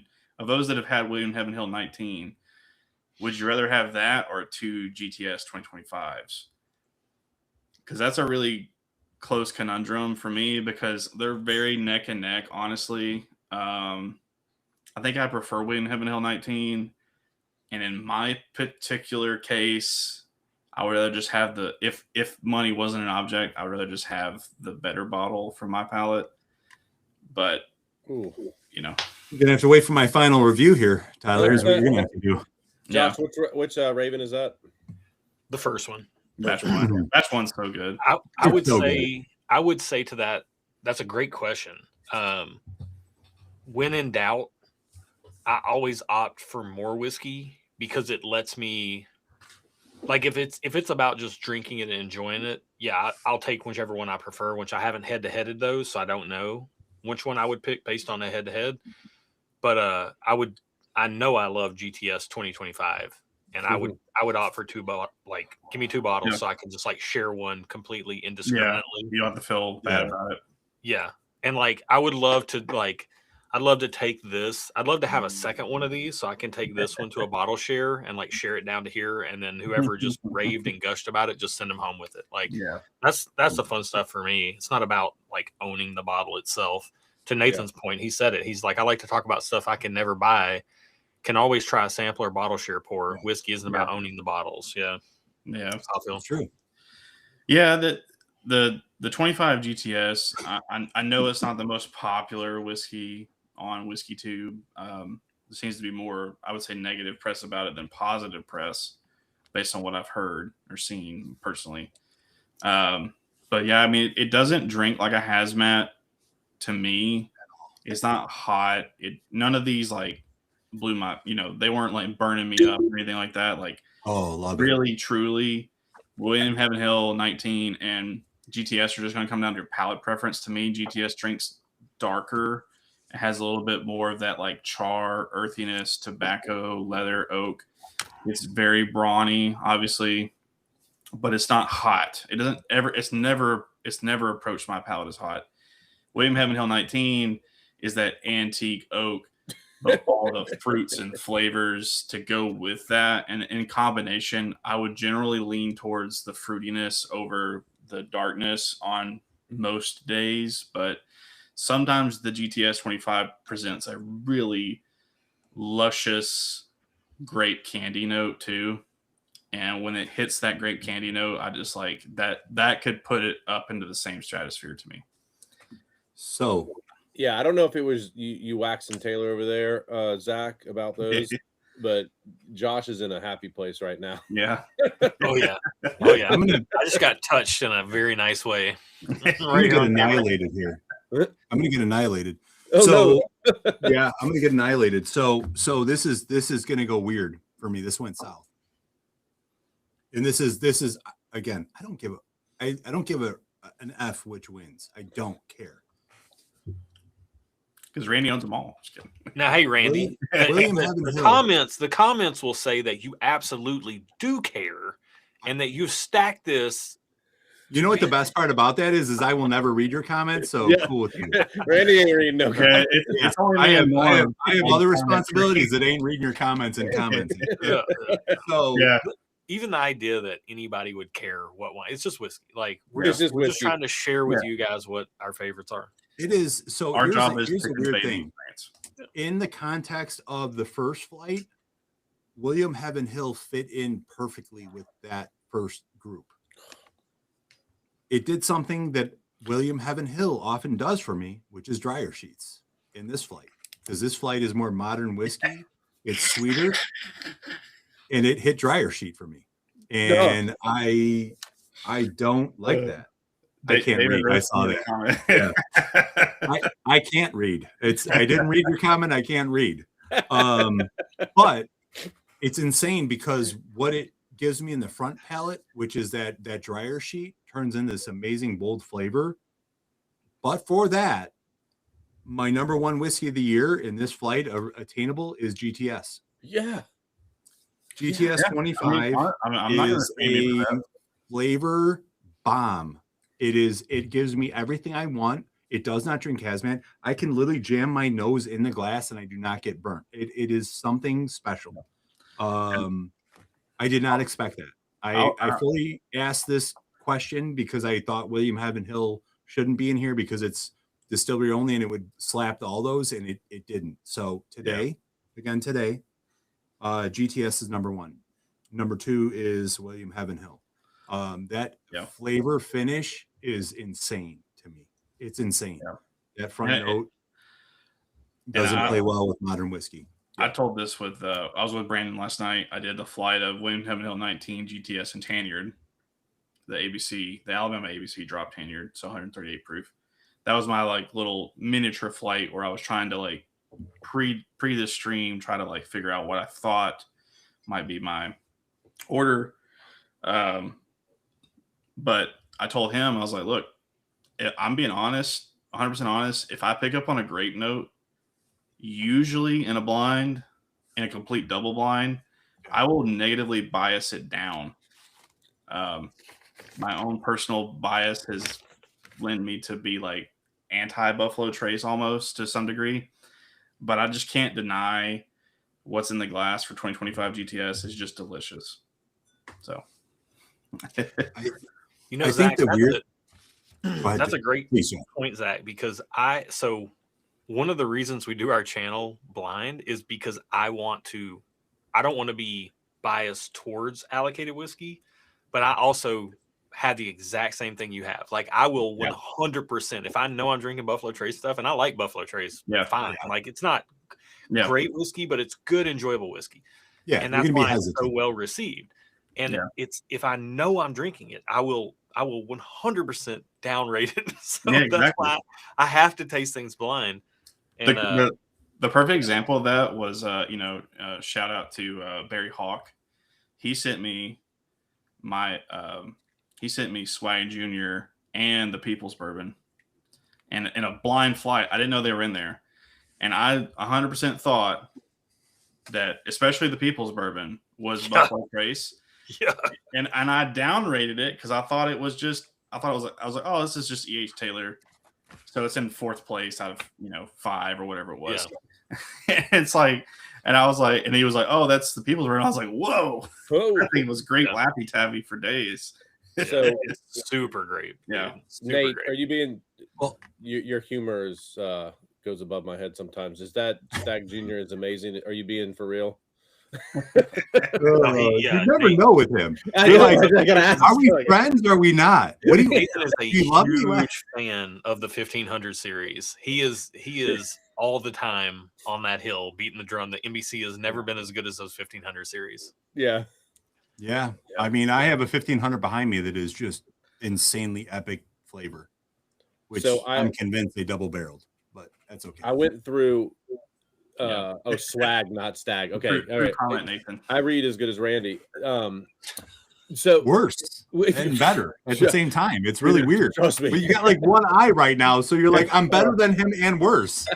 Well, so you brought up Swag, but I see Stag. So just some stats. I went through 20 whiskeys for this. I've out of the 20 that I went through for whiskey of the year, I have purchased 12 of them. 5 of them I'd like to buy. Don't know if I'll get a chance to buy, and 3 of them I won't buy. So in that there was some budget stuff that was in there. So I broke out a second category in budget whiskey, and I took the top 3 of those. So budget, you can get them on the shelf. One you is a little harder to get, but it's still budget. Even at secondary, it's still kind of budget. And those top 3 were the Maker's Mark Lost Recipe. Hold on. I got to cut you off because Zach cut me off. I haven't finished my whole ranking of the. Oh, I thought you were done with your dryer sheet. No, I literally did only 2, and Zach started talking. I was like, I'll finish later. Didn't finish, Randy. Sorry, my bad. All right, sorry. So GTS number 1, William Heaven Hill number 2. Yep. This was a surprise for me. Beacon was number 3. Cal 18 was number 4. Yeah, it flops. Reveries was number 5. The Raven Batch 1, which was absolutely delicious. And then JD, which I thought was up in the top, fell down. That's number 6. And then I'll give. That's the JD 14. JD 14. Yeah. JD 14 is number 6, which is like honorable mention. And CNE just didn't have enough to hang with the group. Yeah. That checks out. That seems to be the consensus. Sorry. So I just wanted to get that out before we went into. Thank you. I'm sorry. I jumped the gun. No, you're good. It's that rude guy over there who doesn't think about anybody. He's very inconsiderate, Zach. I mean, it's just really weird. You know what's nice? Josh is such a professional at this. He's just chill. He's just quiet. He knows when to jump in. These idiots talk. We're still trying to figure it out. But yeah, and Nate, I saw your comment. Backbone doesn't count. It's all picks. Stop talking, Tyler. It is delicious. It is delicious. Let me tell you what happens when you put your picks in your top list. Oh, yeah. Read the comment section. Josh did his, and we're like, nah, staying away. Yeah. It's that budget friendly Best Buy kind of situation where I was going when I interrupted Randy. Sorry. We wanted to put some of these in here, obviously, because some of these top whiskeys I'm not even going to be able to get. And so what can I go to that's going to be available that can help other people and what these guys can go to? So there was 3 of them that came out in the top, and it was the Maker's Mark Lost Recipe number 2. Oh, yeah. It had to be be what, $35 at Costco? Yeah, it's so cheap at Costco. Yeah, it was like 50, right? No, I thought Justin, if he's still in here, Justin got it. People in Indiana were getting it for like. I'd pay him more money than $35. Okay, $45. $45. No, it wasn't 45 either. Yeah, whatever. It's that. And this one, I give all credit to Randy, is the Peerless Toasted Rye. That batch 1. Yeah. That was Justin. That was not me. That was Justin? Yeah. Justin went there. Yeah, Justin ran that. No. Justin went and picked it up for us. But Randy, you were like, you got to get this. And then I got it. And I was like, I'm not too happy with this. And then I revisited it later. And just now again, I'm like, whoa, this is a great bottle. Like, are you kidding me? Like, Josh, I sent you that bottle, right?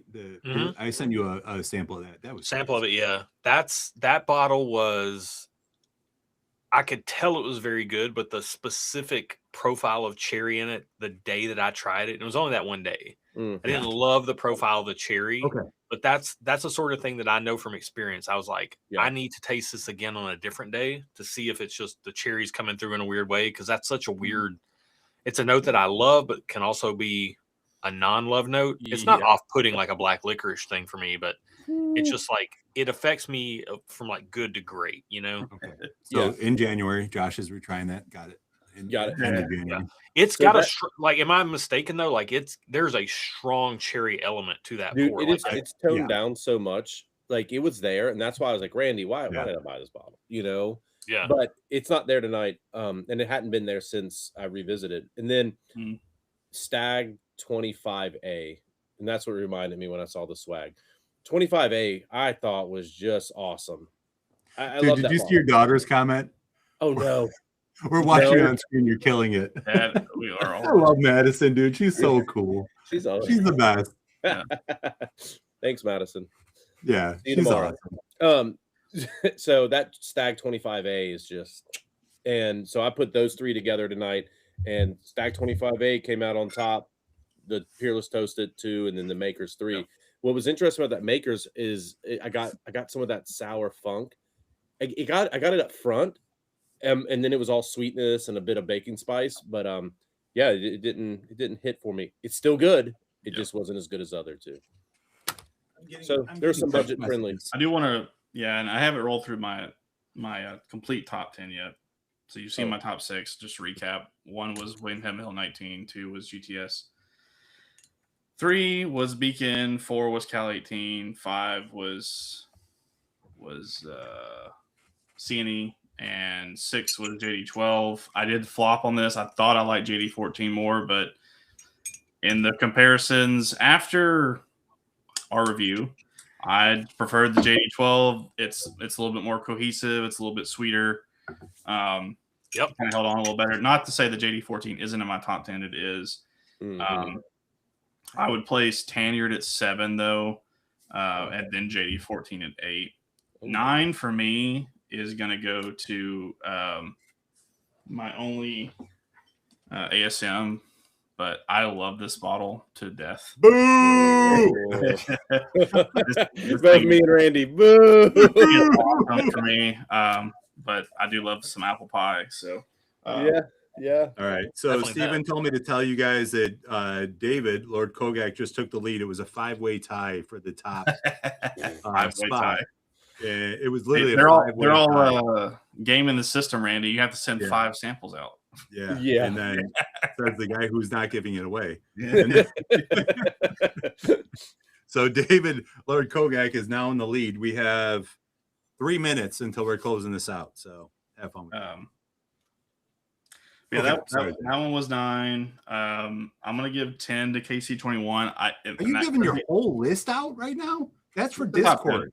Just go to your best value. Okay, I'll go to best value next, but Okay. And then KC21 is going to be 10th for me, and that maybe because I just opened it.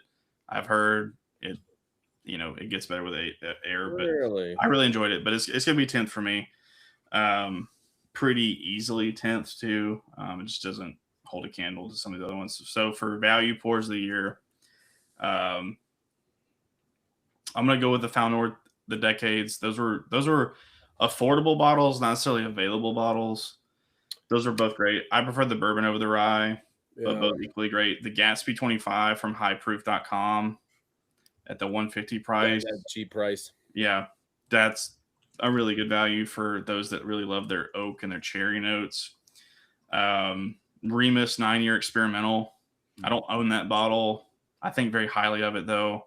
I heard batch 2 is coming from Zan, so hopefully he can hook us up. Sagamore 10-year rye, awesome bottle.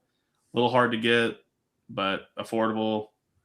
Oban 15 gets the nod for being relatively easy to get in the U.S.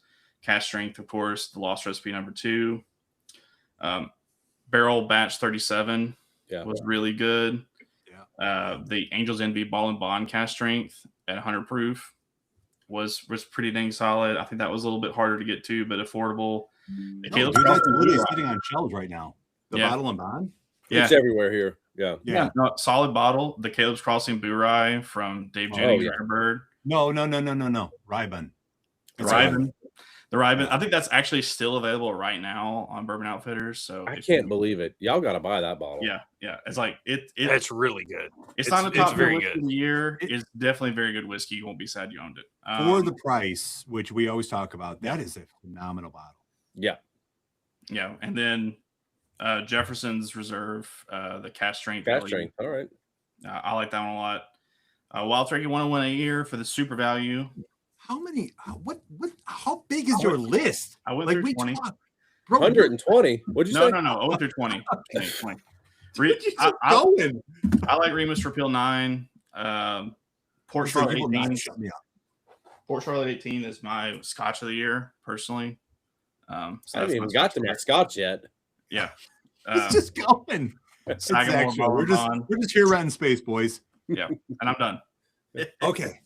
So real quick, that I didn't consider the Remus experimental 9-year just because it's gone. You know, it was readily available for a while. When it was available, everyone should have bought it. And if you had bought 5, you shouldn't have sold them, Randy. But that bottle, true story. You all owe me like lots of favors. Yeah. All right. So I'm going to keep my list short and sweet here. Value wise, Maker's Lost recipe at the price and the flavor. I don't know what you get that has more to offer than that. It's right. A stupid value. I think my best bang for your buck is the Peerless Toasted. I thought that opened up beautifully. It was awesome. It just offered me something I hadn't had in a long time. Again, unique, fun pours, whatever. But real quick, I mean, if you can get your hands on a JD for any JD for SRP, I mean, I'm just going to say any JD. Game over. At their price point, I don't know what they're doing, but if you're lucky enough to get it, the problem is you can't buy any of their stuff for MSRP. Really? Well, no, but there's drops everywhere. They drop in there. They drop it at distillery. It's at stores. It hits stores. I mean, at their price point at SRP, it's stupid value. Yeah, it's insane value. Remus 9 was one of my favorite flavor profiles of the year. It was available for a long time, and people slept on it, and then they caught wind and it went away. But whatever. That new riff, there was the bourbon and the rye, the high note. As far as the high note goes, my profile was the bourbon, but you couldn't go wrong with either one. Same. And I'm gonna that Caleb's Rybun, which it's a bur rye. We just like to call it Rybun because it was a high. Sold out now because the junkies put in their top 10. Yeah. It's phenomenal. That's a great pour. It is sold out now. Yeah, good, because it should have been. That was a phenomenal pour. I have 3 bottles of that. And the one that surprised me, only because I got it on sale, just like anything else, at $150. That Remus Gatsby, the Gatsby Reserve, the Gatsby. Yeah, what is it called? The special release or whatever. The what is it? Just Gatsby Reserve. Yeah. That was a great pour. That was a great pour for the flavor profile. Little thin is my only knock on it. It is proof down. It shouldn't be, but a lot of. I wouldn't say wonderful. A lot of good flavors for $150. No, 102 proof. Originally I had Fang Pursuit as kind of like, hey, if you love oak and cherry and you want lower proof, that was my pick. So after we reviewed the Gatsby, I was like, oh, Gatsby's better. And it's also Josh is commenting. Josh is like, Mark. Yeah. How you typing? Let's talk about this for a second. So this is That's great. true though. Gatsby is better than Fang Pursuit. Yes. But they're both really nice. And they're both nice. At $150 at SRP or whatever the heck they're charging. Yeah. That Gatsby is stupid price. I think the Fang Pursuit you can get for like $130 now. And obviously MSRP on the Gatsby is $250. If that's the price you're looking at, Fang Pursuit. But if they're close, like $20 apart, go with Gatsby. Dude. So Josh, I love that you commented to Mark because I'm just gonna give my opinion on this because I do that well. I had 2 bottles of 24. I drank it for a while. I loved it, but I gave up my backup. I have 3 bottles of 25. I did it. I tasted it on the video, went out immediately and bought 2 immediately, like literally the next day. Yeah. It is on the video. You're like, I'm about to blow this one out. It was terrible. I mean, it was terrible. And that's why, I mean, honestly, that's why I sent it to Norm because he's like, no, I'm like, and I just sent it to him. I didn't even ask you. I did nothing. I'm like, you only cost me money by sending me this sample. That's what we do. That's what friends do, Norm. Anti-favor. GTS 2023 was kind of funky and weird, and I love it for that, but a lot of people didn't like it, and I get it. I get it. 24 was exactly what you expect. It was really good. It was really enjoyable. You know, it's like a better Stag Junior, all that stuff. GTS 2025 is like when I was in high school, this was a dude that was wearing a leather jacket that smelled kind of like smoke, and he kicked my ass in the hallway. And as I'm sitting there with a bloody nose on the ground and watching him walk away, I think to myself, man, that guy's so cool. I just want to hang out with him. That's GTS 2025. That might be your best analogy you've ever given in your life. Yeah, I don't care. I don't care. Winner chicken dinner. All right, I got to open up Discord to get the names from Steven. So if you hear binging, yeah, while you're dinging over there, so and for the Scotch lovers here tonight, so I've had an opportunity to taste some Scotch this year. Just a few opportunities. Just a few. There you are. I'm one of those. I'm one of those. And it was surprising. And there's a lot of stuff I got to try that I just didn't put in here because it's not fair. Like the premium Ultima, like Lagavulin. Is this on your list? It's on the list. No, so I'll just start with what my number one was, and it was the Octomore 16.2.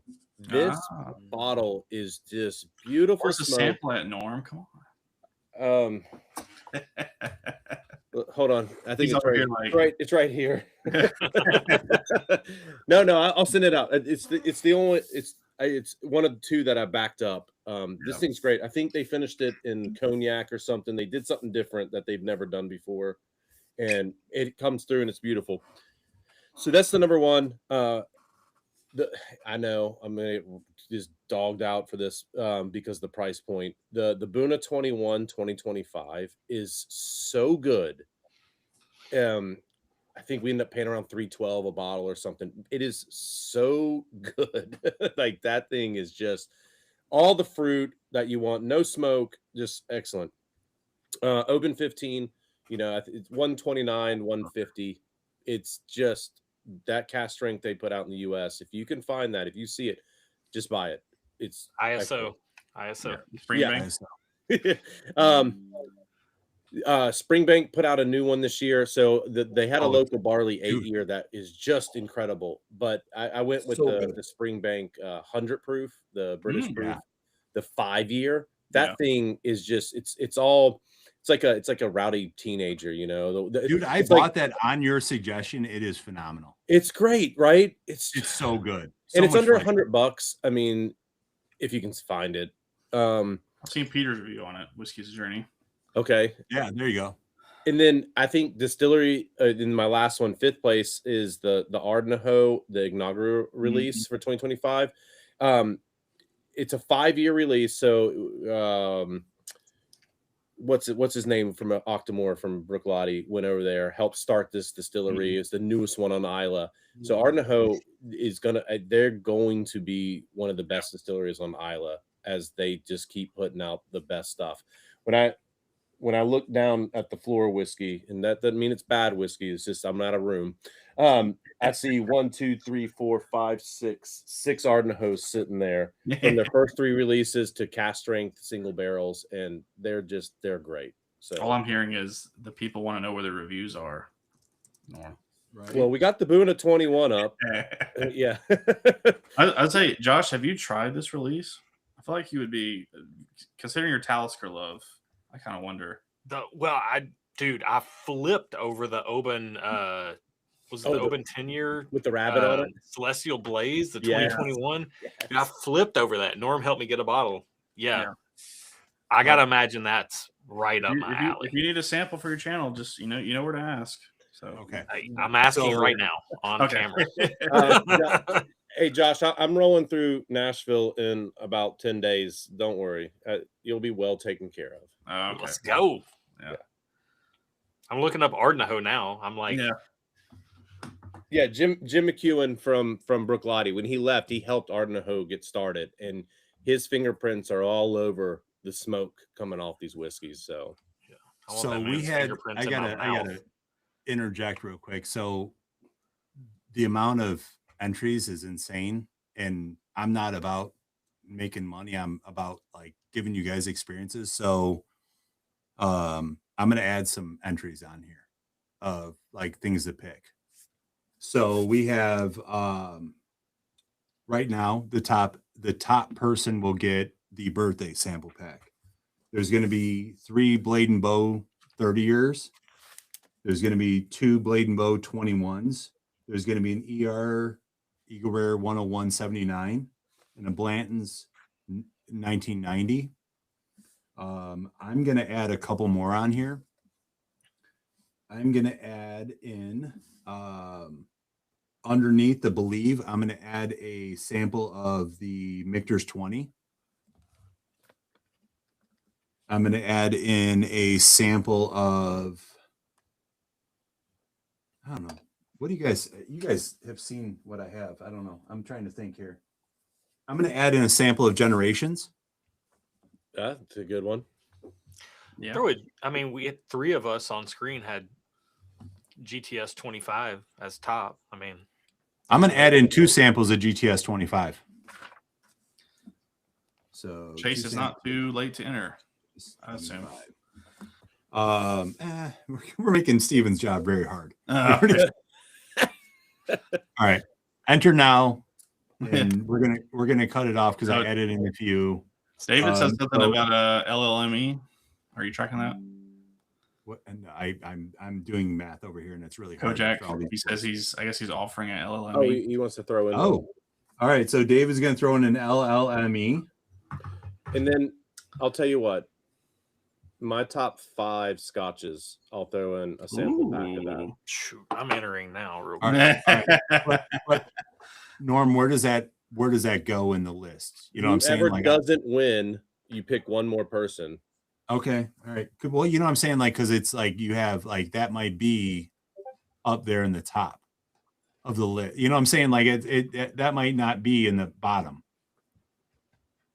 It will be if we put it in the bottom. If you put it there, it's you there. You all heard Norm. He's putting in the bottom. Yeah. So and it's not bottom. It's just hey, this and hey.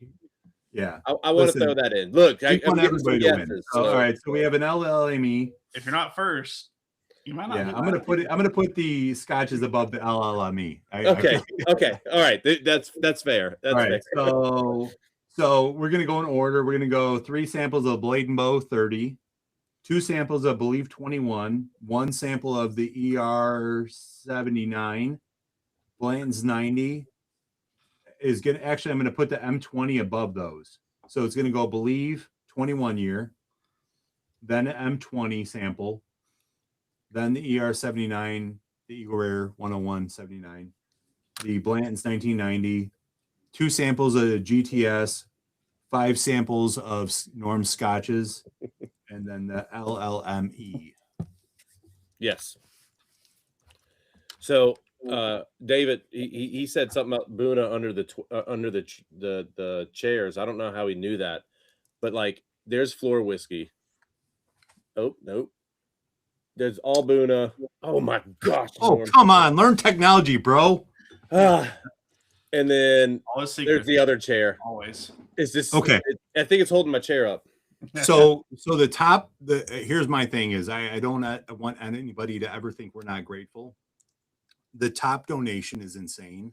I'm going to give you the 3 pours in the birthday plus a special pour decided by me. So we're going to add that in because that's silly. And then Chase. All right. So we're shutting it off because poor Steven is sick and he's still doing this for us. And I love him to death. Pop Steve. So, okay. So we are closed. It is, that's so typical. We're at 9. We're going to close at 8:45. We're like, 9 sounds good. I agree with you, Josh, on that 1924 comment too. And Chris B, you commented to me about telling the difference between the difference in the Old Forester 1920? What's the? Is it 1920? 19? No, what's the? The second batch was amazing. What? Yeah. But what were they? It was at 19. You got 1910, 1920, 1924. So I will send you a picture of the differences because I don't know the difference, but I'll send you a picture of the 2 serial numbers. So, all right. All right. So we have. Let's see here. Steven is updating, so we're going to talk while he's doing that. That is stupid number of entries. Hey, listen, it's worth guys. It. Yeah, you should throw $10 in. Always. No, here's the thing: is that I never want to appear, and I learned this from one of the best Joshes here. I never want to appear ungrateful. Like what we do, we're tasting whiskey on the internet. Without you guys, this means nothing. My birthday was on December 30th, and I didn't drink on my birthday because I wanted to save it to drink with you guys. I wanted to make sure I gave the whiskey of the year everything it had. And I feel not going to do you, Josh. I'm not doing it. I feel utterly blessed. Yeah, I feel utterly blessed to be surrounded by people like you. The people in this group, the people in our Discord, the people on our Patreon, the people in Josh's Discord, where most of us came from. Like there are people in the world. I try to explain this to people. I'm surrounded by people who don't give a crap about you and want you to fail. And then there's this community, the whiskey community. I'm not talking about a Discord. I'm not talking about ours. I'm not talking about anything. I'm talking about the whiskey community, where we want nothing but each other to succeed and to try things and experience life and to be blessed and be good, do good. I mean, Josh says it all the time. It's the best thing in the world because that's what this community is. It's just people who are random people I've met in this world. I've met some of my best friends in the world on the internet, which is insane to me. I mean, it's hey, that's where I met my wife. Yeah, well, hold on. He looks like he's fun. So, I mean, we all know. If you know Norm, you know that's a true statement. I didn't get that comment, Norm, but what? I met my wife on the internet too. There we go. The best wives are on the internet. So, I mean, I did not. The internet wasn't really around back then, but it's cool. I'm just kidding. No, it was around, but yeah. So, I mean, again, it's one of those things where I cannot express my gratitude towards you guys and what you've done and how you've helped us do this silly thing on the internet, which is just tasting whiskey and talking about it with some of my best friends in the world. I mean, it's just insane to me. It's crazy. And then I get to go and talk to the rest of my best friends. And it's like, God, I mean, it's crazy to me. And my wife, this is a personal thing, but my wife's been going through some shit right now. And there's some scares going on that we don't have answers to. And the people I reach out to are you guys. And it's just, I'm fucking blessed to have you guys in my life. All of you. I'm not talking about the three on the screen, because they are my people, but like all of you goofballs that are on Discord and stuff. I mean, you all know some shit about me that a lot of people don't know. And I don't feel embarrassed by it or shamed by it or anything. And it feels good. So thank you. Seriously, from the bottom of my heart. All right. We are cut off. Amen. Papa Steve is the man, and I love him deeply. He is absolutely amazing. So I'm going to copy in the last couple names and go from there. So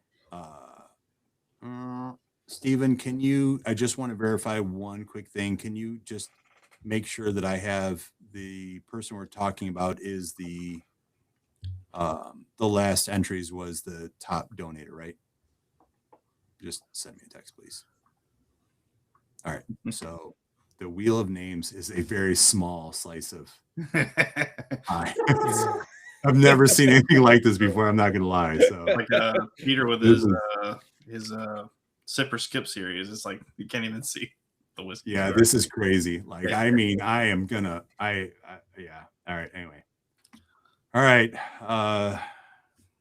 Yeah. All right. So the winner of the top donator is Musing Fans. So you win the birthday pours plus a special pour, which I'm going to send you, which knowing you, I'll probably talk to you because you have an insane collection as well. So I want to make sure I send you something pretty epic. I have an idea what I want to send you, but I just want to make sure. And also pending if you win the Blade and Bow. But anyway, so I'm going to share this off. I'm going to share my screen. Thank God. That's a nice story, Quinn. What did Quinn say? Where he met his girlfriend. It's true. She literally told him looks like he needs a nurse. Like he was. You need the sun. what's true is when you're drunk and you still tell that story. And he was drunk in my house. He told that story. And there was Collie, who was one of my good buddies from Chicago. Quinn showed a picture of his girlfriend, and Collie looked at him. He's like, "Wait, show me that again." He's like, and Quinn's telling the story. This girl's gorgeous. And Quinn was like, "Yeah, she told me I looked like I needed a doctor." That's All right. So I am so glad I switched cameras because I can actually see you guys are ready for this? All right, there's your wheel of names. It's a very small slice. Nice. I'm going to shuffle a few times. God, I love you all, and thank you all so much for doing this. And thank you, Steven, for keeping up on this. So here we go. Okay. Oh, and Chris sent me a text that David sent him the information on Discord. So again, another amazing individual. God, we are surrounded by such good people. Best of the best. Yeah. All right. So the first winner of the Blade and Bow 30 is, hold on, let me close the ads. I know better than this.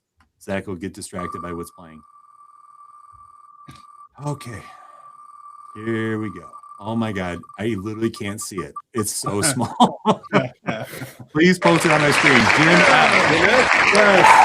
All right. So Jim F. That is amazing. All right. Remove. Shuffle again. I learned my lesson last time. And the next winner is, thank God it posts the name because I still can't see my screen. God, this is insane.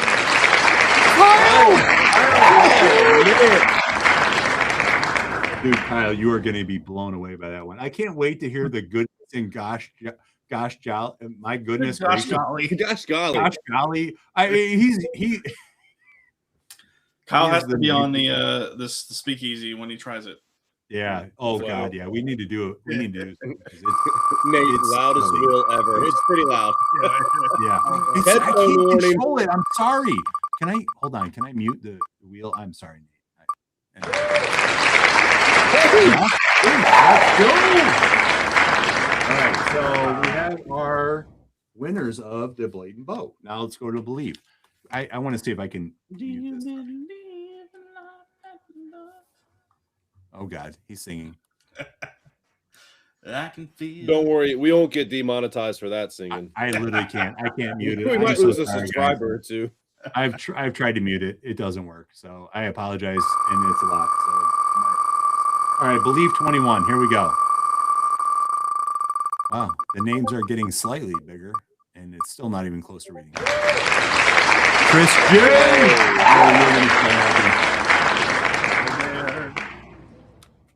Gilbert. He believes in life again. Yeah, I wish I could mute the wheel. I guess that's what you get for having a free wheel, huh? Yeah. Oh, really? All right. It was not carved in stove, but it was written in wood. Oh. All right, so that's better. The next word is the Michter's 20. Michter's 20. Oh,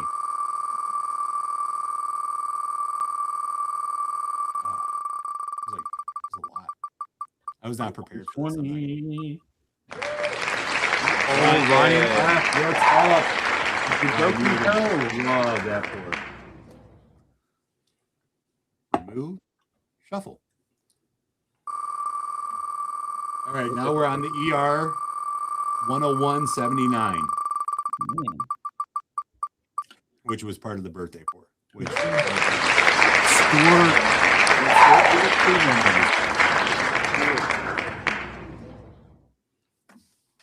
such a small camera, and it's still in my way. All right, here we go. We are on the Blanton's 1990.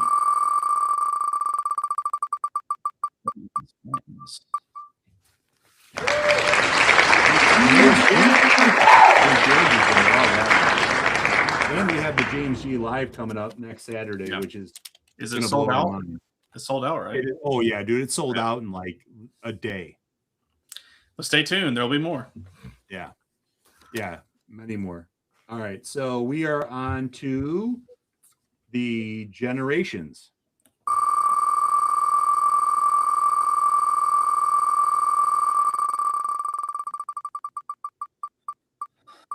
Jones. All right. Scatteregia. All right. Randy, did you have to pay for an upgrade to get this many names on a wheel? Dude, no, I didn't. That's what Wow. I'm saying. I can't really Unbelievable. complain. Yeah, it literally just paste it in and go, and all done by Steven, which is just insane to me. Wow. All right, now we are on to 2 pours of the 2025 GTS.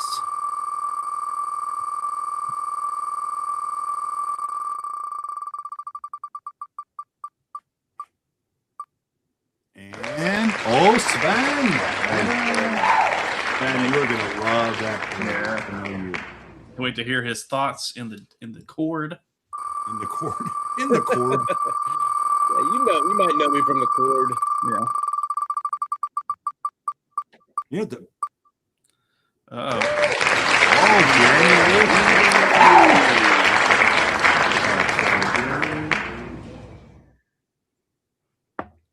right.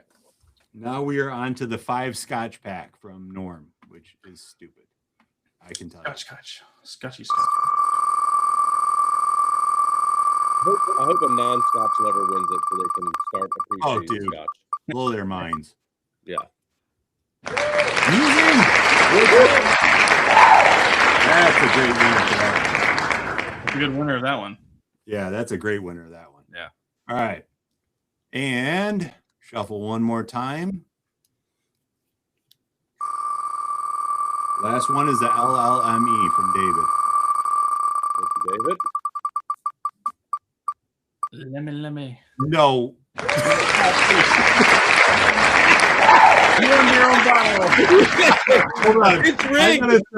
I gotta send David something. So I'm gonna send him something as a winner. Send him a barrel-aged Malort. I heard those are really good. Yeah. Yeah. Dave, I'm gonna send you something. That's too perfect for that to have happened. Yeah. You won your own bottle. All right, last one. LLME.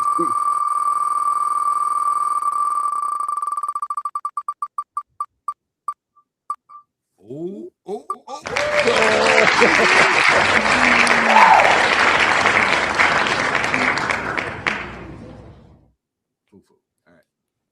All right. Okay. All right.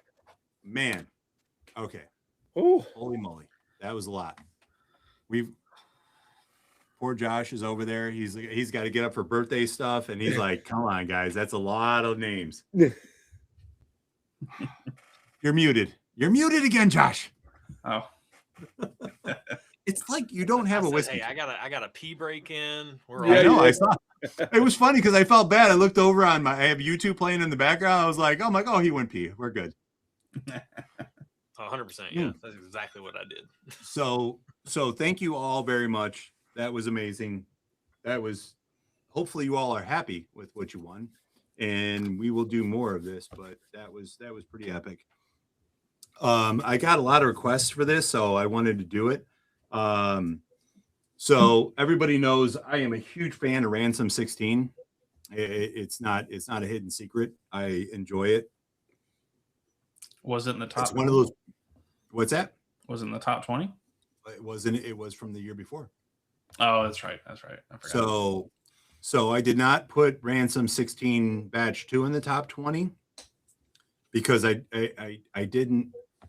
Ransom 16. So Ransom 16 Batch 1 is this pour that evolves and it opens and stuff like that. So I didn't feel comfortable throwing this in to the release because I needed to give this time because Ransom Batch 2 first try I was not impressed with at all. It was like it almost tasted like crafty and finished and stuff like that. It's changing. It's a weird thing. It's changing. It's sweet. I think David commented it in there. Saw some brownies. It has got a like a golden raisin to it. It almost it tastes finished, which is weird to me. I'm gonna try and get out some samples of this for people to try. I don't know if I would put it in the same like level of Ransom Batch 1, but it's getting there. It's definitely opening up. It's great juice. I don't know if it's the same mash bill, so I don't know. And Nathan, I swear to God. Hey, Randy, our brandy bottles are coming. Yeah. Dude, no, they're not. Because Randy bought many. Randy, I bought them from K&L. I know. And I asked you to grab more. Oh, okay. I was like, whoa. All right. They're in storage right now. All right. I This got is mine. Let me explain this to you. This is bottle number 2. Bottle Wow. number 1 didn't make it away from Christmas. Dude, that Like, price point on that bottle. It emptied. It emptied. It's So awesome. I'm gonna crack batch bottle number 2. Batch. Listen to me. Batch. Man, some brandy. Josh, I need to send this to you guys. I think Aaron would love this. Let's go. Brandy Dude. gal. I do like some brandy. Okay. Mm. So Brandy's brandy. Randy's brandy. Randy's brandy. Yeah, this was a crazy one. The little 375, but what was it, like $50? Not even. Yeah, 50. Yeah, it was something Yep. stupid for the K&L price. Yeah. Oh God, it smells so good. Do you like Armagnac and cognac, Josh? I don't really know that Oh yeah, answer. You do, okay. I like everything delicious. Yeah. I like good juice. Oh, I'm excited to get up to Reveries and maybe see what Yeah. get around there. Mm. we know a guy. I Yeah, know, a guy who I loves know you he's guys. working on some stuff. Yeah. We're gonna make something happen. Yeah. Mm. Stay tuned for the spring. Yeah, that is going to be. We do have, while you're all here, dropping tomorrow is the short barrel, 138.2 Heck proof. yes. The way we're doing it, just to make sure everybody understands, is we secured enough bottles for the top tier to pick. If they want it, if they don't, if they pass, they're fools, but whatever. Send them a thank you message. Once they go through, we're going to take all the bottles left and we're going to do a raffle at the $10 tier. So $10 tier becomes a raffle. I don't want to, it's too hard with the order form to do like a first come, first serve. So we're going to do a raffle. We're going to raffle it off. And if by some surprise there's some left, then the $5 tier gets a crack at it. It is an epic buy. Yeah. I blown away by that time and time again. So that will be dropping tomorrow at 12 Eastern, 11 Central. The first group we're going to give them basically 24 hours, and then Monday at 11 I'll do the raffle of the remaining bottles. So what we'll do is I'll do a form where you can put in your name to be in the raffle, and then that'll be going coincidingly with the bottle release. So tomorrow, the $10 tier, look for the thing, put in your name for the raffle entry. So when we're done, we'll know how many we have. We'll just raffle off that many bottles. And we have a peerless pick we're doing in February with Tyler and his group, Nashboro Group. Yes. So it'll be fun. And then, So good. yeah, that's I'm excited for that one. Just I think travel plans today. Oh yeah. Yeah. Typical. We're talking about the plans, and Zach is booking shit. like wait a minute, what? he's like, it's refundable. Yeah. I know, dude. Like, he jumped on it. I did did. not book the flight yet. He's like, I'm booked. I'm like, wait, we were What? just confirming the date. Yeah.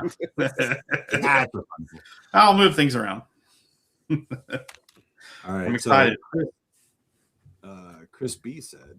Yeah, I saw that. Um, Deadline you're- Conviction, Glens Creek. AY, Credits. I can take you guys over to Glens Creek, dude. So I will say, Chris B is like a insider at Glens Creek. It's kind of. I'm pretty sure he is now no longer Chris Blankenship. It's Chris Glens Creek. He has officially changed his last name. But I'm up dude, for an adventure. again, another amazing individual that is absolutely ridiculous. So Yeah, no, Chris is great. Dude. Man, I love what those brands are doing, but I kind of like have to shift my line of thinking for those craft pours because I don't really hold them in the same category as some of the legacy distilleries. Now, I will say Crittenden's probably is the least craft. They do a lot of finishing stuff, and I think they kind of get a little pigeonholed into the finishing category. But So what you're saying is you're wrong. probably, yeah, I'm always wrong. What's that one You bottle live in the world you of asked wrong. me to get, Zach? Was it Crittenton's or was What was it? the one with That's the a wax terrible top? name to say when you're drinking. Crittenton's. You sound drunk saying it, even if What- you're sober. What was the name of that? What was the name of what? That bottle you asked me to get at that ABC store. It was like one of those. Oh, it was Detling. It was a long Oh, it time was ago. Detling. Yeah. Yeah. Guys, But I'm sorry. it was Hot way more take. fun to hear you That was say right Crittenton before than- anyone cared about Detling. And then Yeah, all of a sudden, but we haven't talked about bold takes and hot and questionable wisdom in a while. I think Detling is overrated. All of them. well, No. especially Not what you overrated. The gold Uh-huh. 2 years ago was not overrated. Okay. 2 years ago. 2 years ago. No. So it was 250 2 years ago. Oh, This year was like 3 something. Oh. But at 250, 300, yeah. listen, Mr. No GTS. Calm your Okay, scotch okay. pants down. I didn't buy those either, though. Yeah, I'm well, just saying. It was actually it was worth the pour. the 2024 year's one at GTS. three- Sorry, 2024 350? Gold Top. Thank Yeah, the you. gold top. Bruisal At 24 nonsense. was amazing. Yeah. Wait, I won't say it's bruisal nonsense. Nathan, don't encourage him. Shut your face. I love you. Shut your face. Yeah, Bruzel actually doesn't like Detling, but you just put him on a pedestal That's Yeah. crazy. Yeah. with his platform. Speaking of loving things, I love you guys. Love Love you, you. John. I love you guys. You guys are the best. I mean, everybody watching this knows you guys are the best. So I'm not saying anything anybody doesn't know, but I appreciate. I just realized that Randy spelled Spirit Reviews wrong in his title. Sprited. That was that way. The Sprited? last, Was the it last Sprited? video. It's Yeah. Sprited, Listen, but dude, I type fast. that's just Text part of the you. charm. It is part of the charm. It is. I meant to text you about Well, that. I mean, it was established in chat. He can't read, so we all. Listen, I am doing a gazillion things at one time. Dude, I know. It's The only honestly time- like there's people don't know this, but like Randy and I both wake up like earlier than any human being should be awake, Stupid early. and we work all day, and you know he'll call me. We'll pass time many hours sometimes. I'm Yes. sure he's like, "What can I do to get this guy off the phone?" Never. That is never the case. But it's honestly like these three guys on screen, and I haven't had the pleasure of meeting Justin yet, but these three guys on screen, I love them dearly. They're the best. You guys know that. Nothing new. I'm not breaking news here. But yeah, I appreciate you guys. Thank you for letting me be a part of tonight. I'm gonna run. I got a full day tomorrow. A makeup birthday day for the daughter. She had some. We got rained out on some plans, so we got to make them up tomorrow. So I've been up since 3:30 this morning, and I got to get to it early in the morning as well. So Yes. Thank you so much. Josh, this is thank super you. fun. Yeah.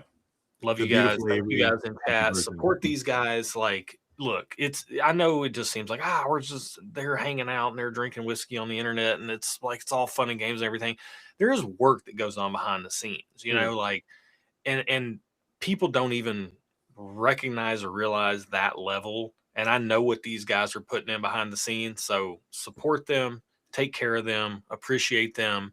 And it honestly like gives us a little juice in our battery, you know, to keep going when things can get discouraging, when you get the negative comments or, you know, the work week's piling up and you got family stuff and life stuff and this, that, and the other. And then it's like, oh, we got to record some videos too. It's like, you know, knowing that you're supported, like the community bolstering you is such a encouraging thing. I can't even tell you guys how much it means. So I'm telling you right now, if you're in chat, you mean a lot to these guys on screen, and they mean a lot to me too. So it's important that they know that they mean a lot to me, but it's important that they know that you mean a lot to them as well. So support these guys, take care of them, guys.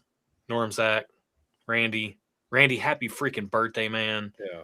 I love Thank you, all brother. you guys. Thank you for being Norm, here. hit me up Meant when the you're world coming to through me. town. Yeah. Got you. I wish I could hang out all night. But Okay, we haven't I had gotta our balance Stranger it. Things spoiler chat yet. Come on. Family We'll first. do it. We'll do it. Zach, I'm gonna get with you too. We got a late January D&D Okay. S&W one-shot situation coming up. Ooh, I'll hit nice. you up very soon. Okay, Hit good. you up very soon. Love it. All right. All right, fellas. Thank you, Josh, Josh. I'm out here. Good night. Love you. Cheers. Brother. Love y'all. Love you, brother. Cheers, brother. Cheers. That is one good MFer right there.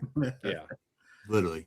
I mean, the Honestly, love that he got in chat was insane. And then while he's talking serious, we had I was trying not to laugh because there was a comment. I gotta find it. It was, God, dude, where was it? It was Nate, that's funny. James. Thank you. Randy is old enough. He had whiskey with Amartini poured and Sprite over it. Yes.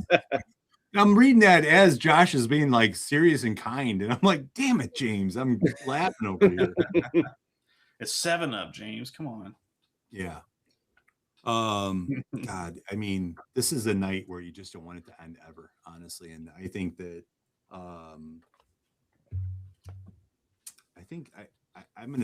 I think I speak for all of us, where I can say this, that like Josh is right. If it wasn't for you guys, like this wouldn't be worth it.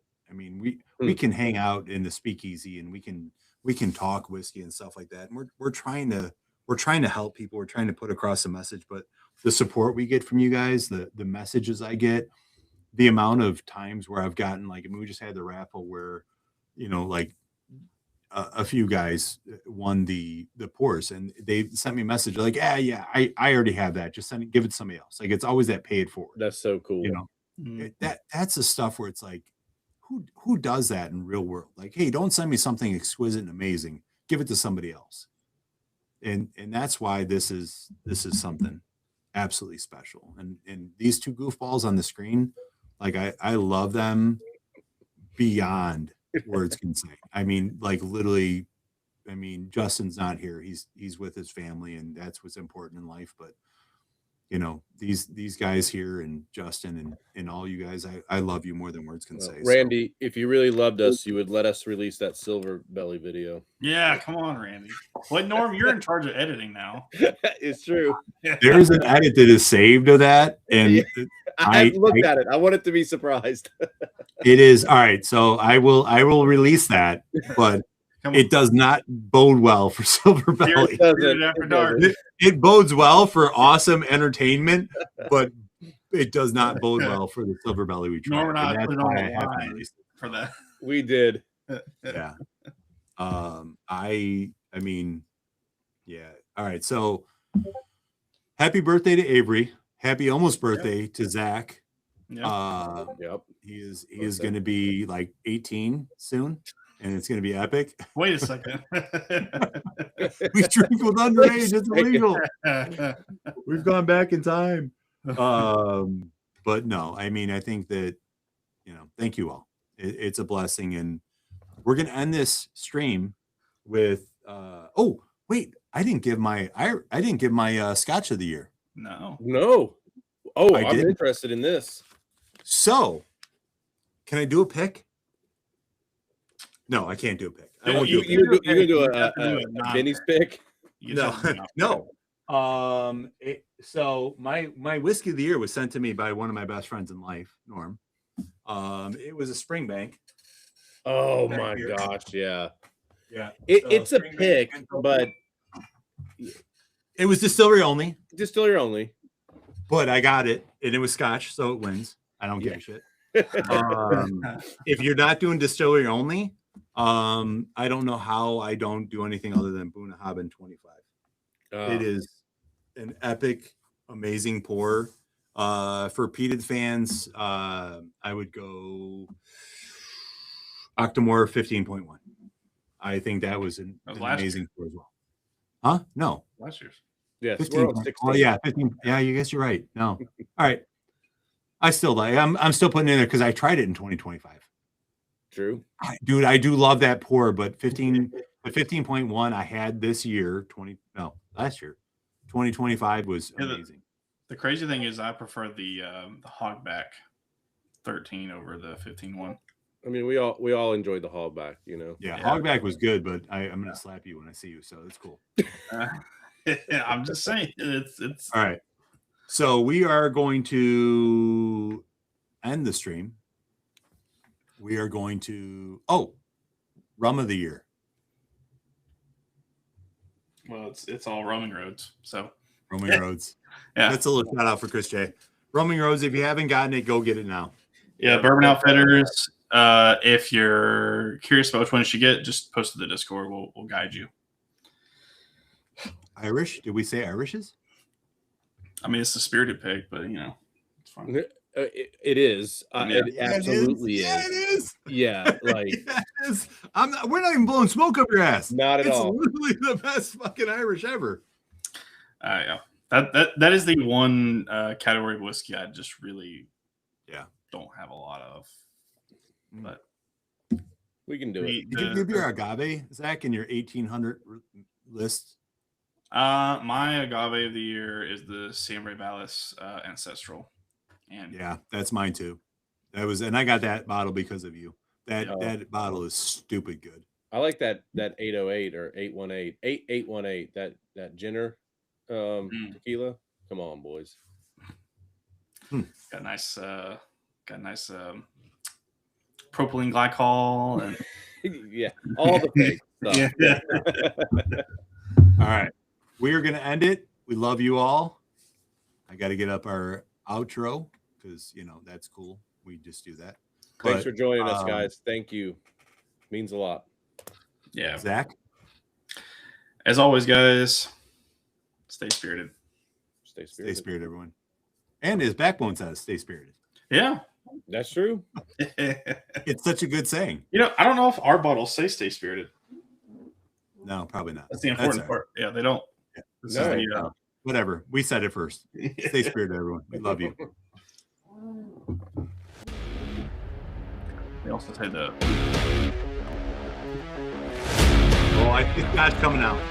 Get it back in.